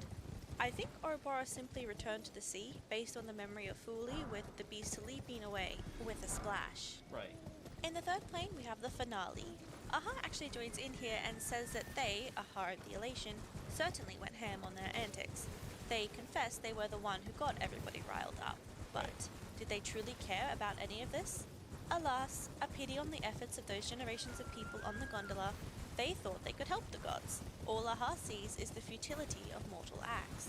Then again, people work in vain, yet revel in their efforts. What of it then? Perfect Aha elation. has always tried to be intentionally confusing. There is more information on Shipe here, and the SU described how everyone clamored for their blessing. The family spread their songs to all the corners of the world and unites all wills as one. Okay, no, I thought there was a graveyard here. Curiously, Ron May points out how the equilibrium appears to have always been present see those? alongside signs of dilation and harmony, and that they were present throughout everything, creating subtle traces evident when the scales of balance tip. This further suggests that equilibrium was working with Aha, and that the creation of Shipe was part of their shared agenda. Okay, cool. We're reminded that Akavili was part of this story. In that vast desert, a robe is lifted by a sweeping wind, their figure faintly visible. You have a vague sense of being one with them, or perhaps it's just your delusion. Their light of trailblaze shines in the moment the divine fell. This heavily suggests that the one-sided die that Aha presented us was a real thing, and that Akavili really did help Aha, intentionally or not, to defeat Tazeronth. It's unclear if Akavili really did play all the roles that the Trailblazer did during the simulated universe or not, but we do know that Akavili was on the gondola with the giant architect's wife. It's hard to comment too much on this at the moment, but it is mentioned that Tazeronth was threatening the path of the Trailblaze, which may have prompted Akavili to cooperate in securing their end. Herta mentions the third and final point of suspicion. If Tazeronth did indeed fall according to all observations and evidence, why are there still endless swarm offsprings roaming around the universe? What exactly is the root of the path of propagation? Now, you know I already suspect that Tazeronth is one of the three heads of Shipe, which would explain how some of the followers continue to exist, just like how the choir continues to exist informally as the family. It's a hard question to answer with any certainty, but it does lead into the story with Ron May, where we find out that she's actually trying to create emanators of propagation. I believe this to be something that will be explored in depth in the future. And with that, we've officially concluded the story of the Simulated Universe Swarm Disaster. I do plan to continue the Simulated Universe lore series by jumping straight into the Golden Gears introduction. I don't know if it'll be my next video because there are a few other little topics I want to cover quickly, and honestly there's still a lot of preparation that I have to do. Regardless, hopefully I can get that done as soon as possible. But anyway, if you've come this far and you've enjoyed this series so far, please do consider leaving a like because it really does help me out with the algorithm. In the meantime, I look forward to your comments. Do you agree with my theories? Do you disagree with my theories? And if you do, why is that? I'd love to hear it. But anyway, I really hope you enjoyed, and I'll catch you guys in the next one. Bye! Alright, so I really enjoyed that. Listening to it again, I was like, you know what? After listening to the whole thing in one continuous stream, it's honestly not as complicated as I was worried about, because I was like, you know, I'm worried that if I listen back to this, it's not going to make too much sense. But honestly, besides the fact that there's so many storylines going on at the same time, it's really surprisingly straightforward. And I have to again applaud the Lodi's lore. If you guys want, go check out the channel. Very cool. That's L-A... Wait, make sure. I want to make sure I got this right. Don't want to... Yeah.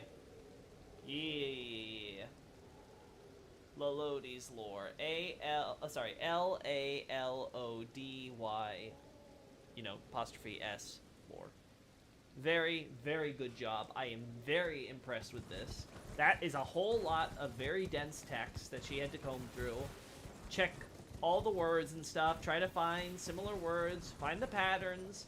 Try to make the proper associations and try to find the little insinuations that the developers are trying to sneakily put past us, right? To make it all sound like it's all a bunch of weird, abstract nonsense.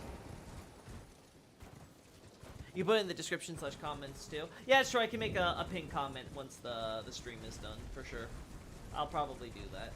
But yeah, it's really, really, really good. I am very much impressed with this. The only thing I'd want to go back over is probably listen to the story with the twins and stuff again. Like specifically those sections, because that storyline I found a little harder to follow even on this rewatch, just because, like, I'm not entirely sure of the relevance. Like, maybe it's one of those things that'll make more sense, like, as the game continues, and they're gonna put more lore into Enna, probably. I mean, we're on Penacony, and we know that Enna was assimilated by Shipe, thanks to Kafka, what she said. But this was based on the idea of Enna's path being narrower. But if it's actually, as I think Lolodi very well lays out, that Enna was being used as part of a transmutation by Klapoth to suppress Tazeron, that brings up a number of major, like, questions. Like, is Enna potentially going to show up? She's also hinting that Sunday has a sort of, like, Jesus thing going on, so, like, is it going to turn out that Sunday, with his controlling nature, is going to be closely related to Enna? Or is it going to be like he's being manipulated by Enna? I mean, if I remember correctly, in the trailer for the upcoming patch, there was, like, a bunch of marionettes with puppet strings and stuff, which kind of goes with Enna's theme. I don't know. It'll be interesting to see how that all plays out. I'm gonna get a shot of that stupid chest. I feel like I've taken a shot like this before. I'm like, I feel like I've been in this situation before.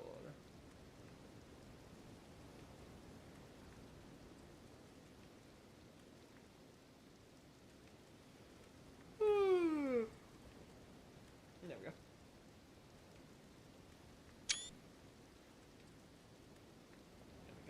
But yeah, overall, I'm very happy with this lore series here. I think this content creator is criminally underappreciated by the Honkai Star Rail community, at least the English community.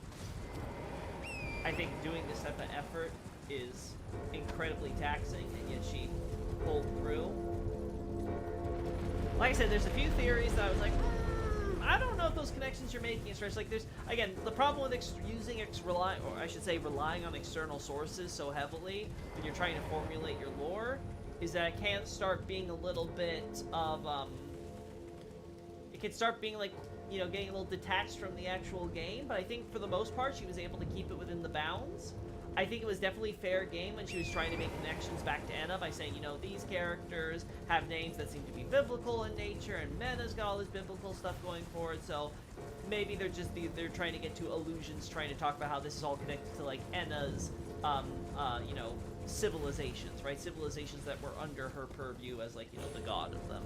And that makes sense. I think that's a fair use of the external sources in order to try to,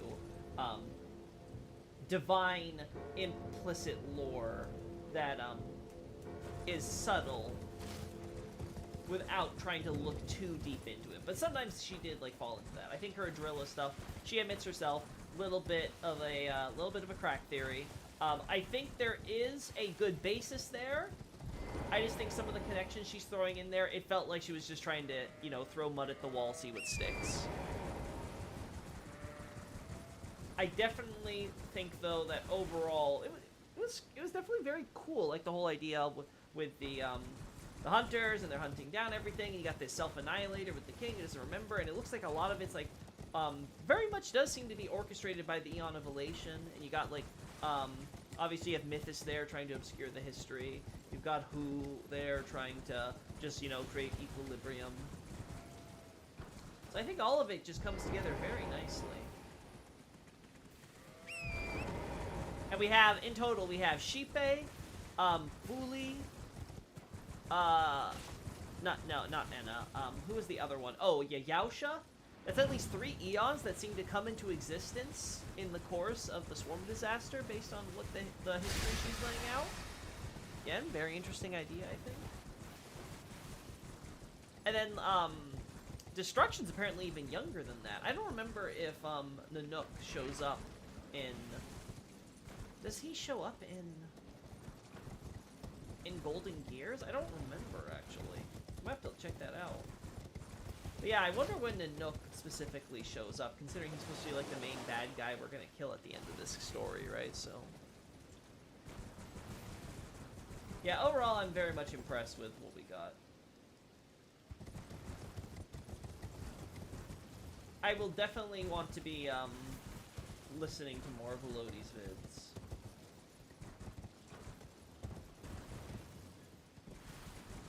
You've definitely taken this photo multiple times already. Making sure. Just gotta make sure. Oh yeah, I want to get a shot of the baptismal church. I was like, there's another shot that I remember I wanted here in the Weeping Peninsula, and yeah. I want to see if I can get a shot of the village. Maybe if I'm actually in there.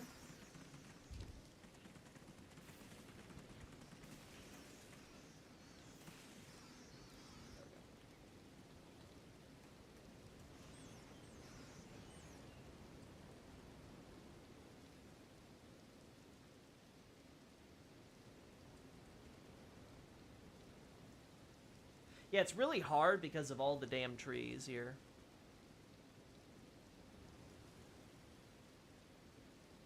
Yeah, we got quite,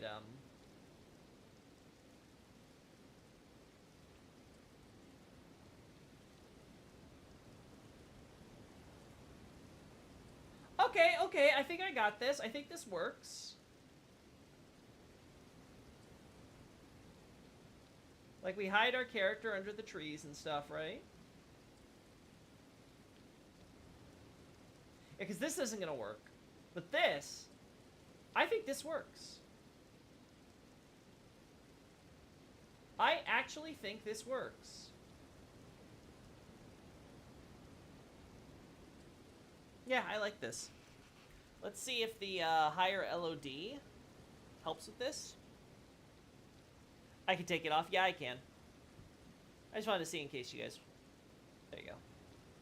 But yeah, I like this. I think this works, chat. You got the buildings there on the left side. You got in the upper right corner. This, like...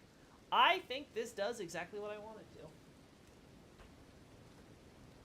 I think that's gonna work. And with that, I think we're gonna have to end things here, because... Do I need anything? Let me see. Is there anything else where it's like, okay, I could use a shot of that? Because I want that shot of the church, because it's like, I want to show the baptismal church with the village, in relation to the village's location and stuff. Just to make sure you guys got a good visual reminder about how that all pans out. Is there anything new in...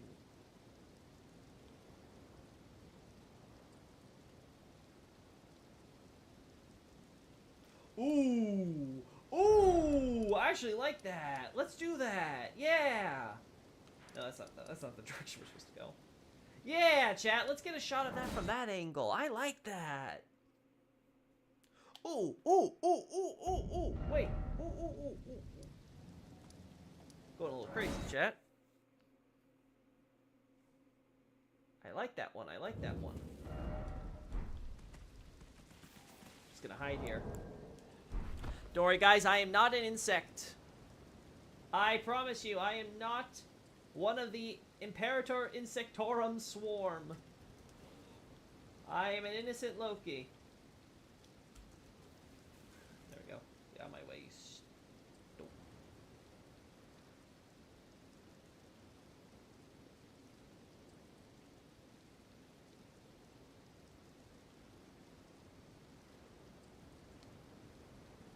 I see you! Ree!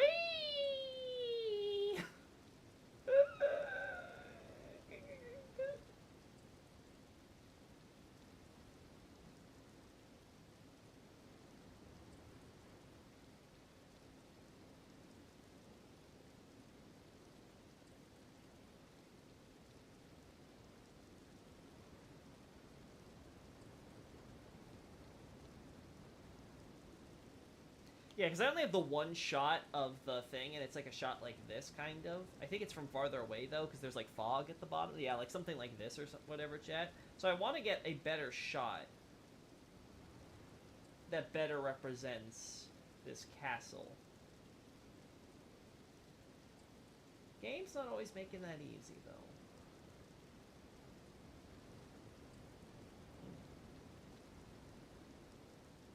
It's so square. I mean, hey, I think the bigger problem is that like the mountain is similarly like made super like angular and stuff. Like it feels like it doesn't feel like a fortress that is on that's on a mountain or trying to comport with the mountain. It just kind of feels like the mountain was made around the fortress or the castle, I should say.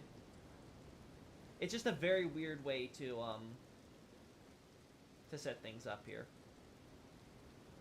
It's fine, chat. It's fine. No one's gonna notice. No one's gonna notice the giant meteorite out in the background there. What they don't know won't hurt them, chat.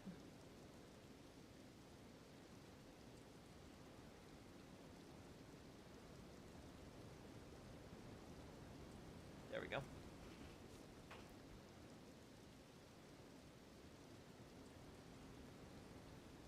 There we go.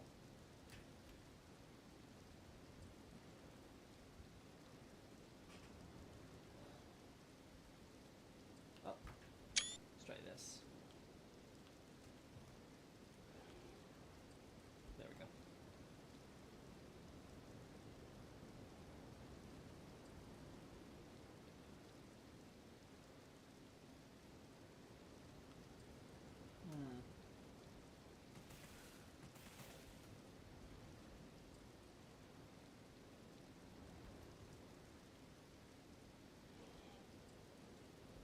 Let's try this now.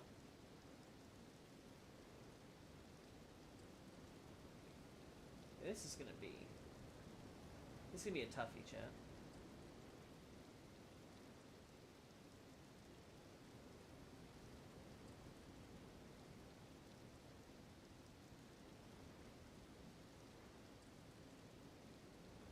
This could work. I can see this working, yeah.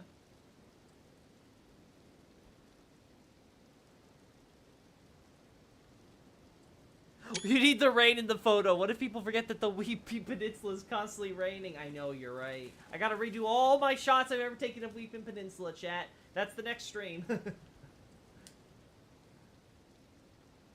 What if you guys don't remember how the Weeping Peninsula is constantly weeping? I know, it's crazy. The deepest lore.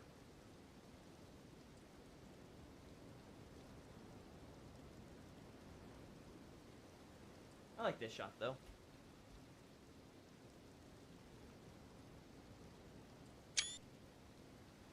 Oh, you know what? I'm gonna try something, chat. Let's play with the, let's actually play with the time.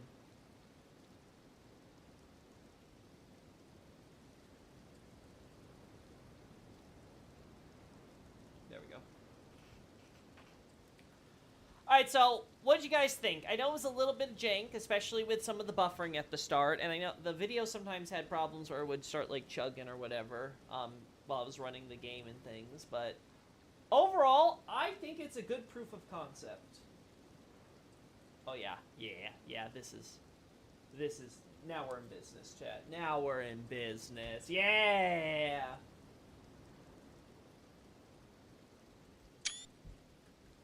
Now we're... Oh! It was decent.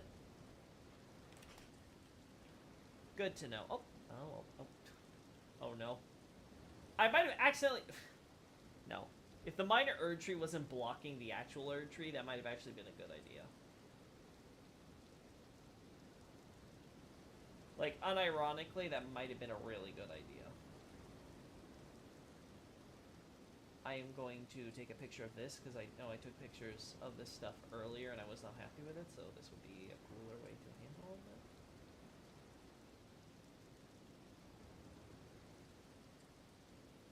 There we go. I think the last ones I took were too dark, so I like this much better.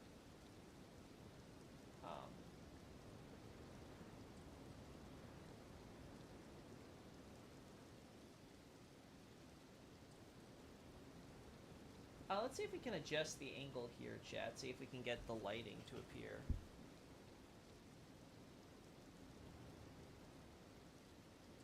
No, that's nighttime.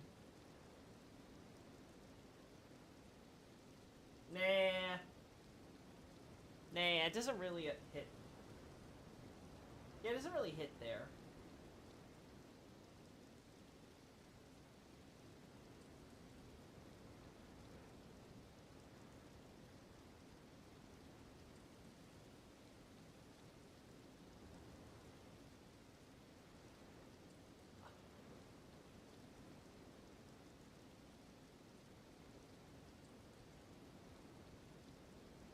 Yeah, somewhere around there looks good.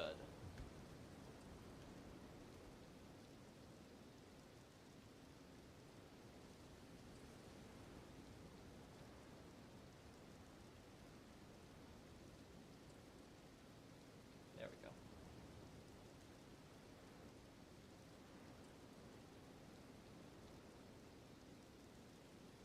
There we go. Perfect. We'll try that. I think I scared off the other chatters since they stopped talking very fast. Well, then again, that's fine. Not everyone might be interested in hearing lore for another game getting talked about while I, for the most part, very sparingly talk as I take my shots and stuff. But it's also really, really late, so I don't know if it's like a lot of people just decide, you know what, I'm just gonna go to bed. I just kind of stop by to say hi. Because again, that's usually what happens with these really late night streams. But again, I don't mind either way. I want to kind of test this as a proof of concept. If so, I'll just keep it where I do this on some Honkai streams with Honkai lore, and then when it comes to Elden Ring lore or something that I want to do and talk about, we'll do this with Elden Ring lore. Again, we'll see how it goes. Again, I think the bigger problem I want to work on is the technical issues. I want to make sure that the new computer I have is going to be a lot more capable with all the little stuff that I want to do, like playing games, streaming, having videos playing, right? Like, if it's capable of doing all that, that'd be great. I definitely want something that's a more powerful rig. And if I have to pay upwards of over $2,000, very well, so be it. I am willing to work with that build. Alright. Okay. It would be nice to do while you're grinding out Honkai late game stuff. That's true. The problem is that it doesn't take that long to grind in Honkai, right? Like, again, it takes me like 5-10 minutes if I'm really like struggling to like figure out what I want to grind for, but like it really doesn't take me that long to grind in the game, right? It's truly is a very easy game when it comes to grinding because you have a daily limit and all that, right? The bigger problem, I think, for me is going to be like doing it when I'm not doing content where I want to voice act so you guys get to enjoy the story content better. I mean, I guess we could do it while I'm doing like Sim Universe runs. That's one way to handle it. But yeah, I think there's a lot of trial and error I'm going to try with this. I'd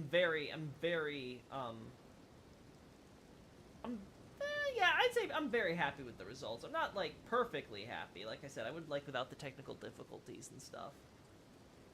But I do like the concept. And I did show that it's at least feasible. I think I just need a better setup, so that way it can be a smoother experience for everybody. Yeah, that's what I mean, yeah. Yeah, the problem is just, like, the problem is, like, I'd have to make sure that's on, like, long-term content. But the problem is we have so much, like, story content and stuff to work on right now. Yeah, it's, like, it's crazy. Okay, I think we can take off higher LODs, right? Yeah. There we go. Alright, I think that's gonna cover it, chat. I got a lot of good shots from that over this past hour. So I'm very much satisfied here. So I'm probably gonna like organize those, maybe drop them into the webpage, and then go straight to bed. Oh, you know what? No, last thing. I need to grab this. One last thing. Just one last thing. Just one more job. One more job. I want to get a few more shots here. No. No rain. Only daytime. Nice. Oh, that's nightfall. That's not daytime. Nope, that's more nightfall. That's not right. Oh my god. Times 5, please. Yeah. I want to get some for this bridge.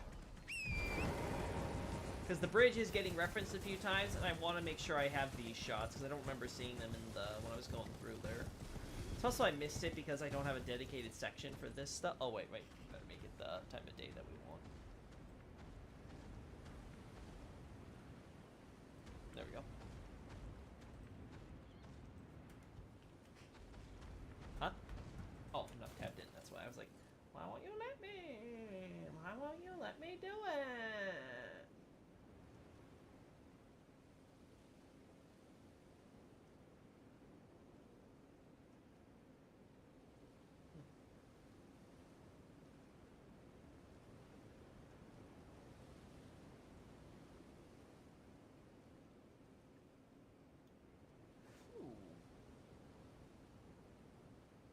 Yeah, I like this.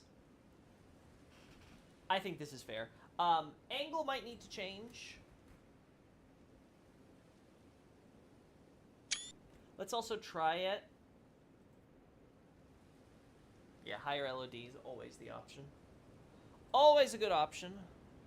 But yeah, I want shots of with the statue specifically. Like, they are an important... no, I need you to be, you know, in the field. There we go.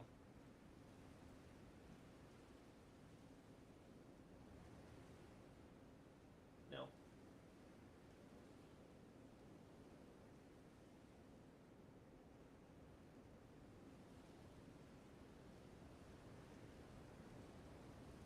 Huh. Alright, so it has to be before the midday lighting.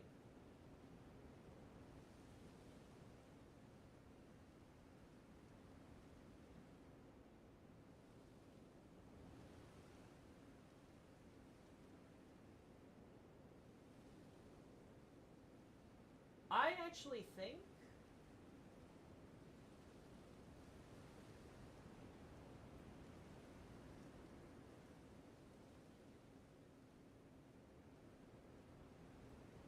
I think this is ideal.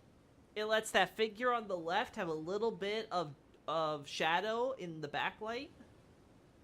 So that way it really contrasts well and helps the statue stand out so it doesn't get lost in the sea of gray with the mountain. Yeah, I like that. Let's do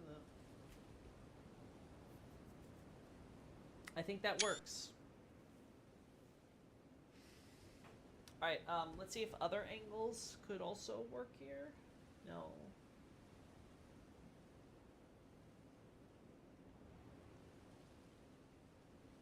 No, not really.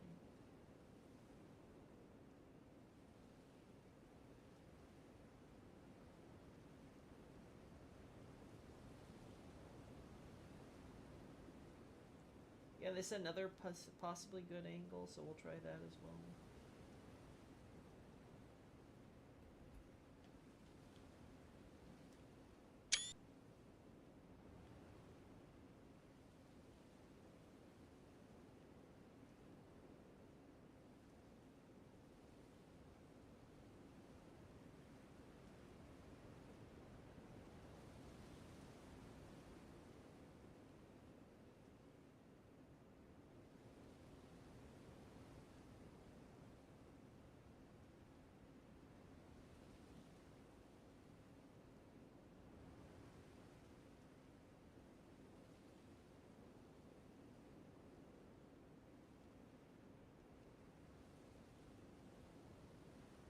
Yeah, it's really hard to get a shot of this without showing off the broken bridge aspect, unfortunately. Okay, I think this is going to be the last one, chat. Yeah. Yeah, I think the shots I took here were very clearly showed the Erdtree cross tiling.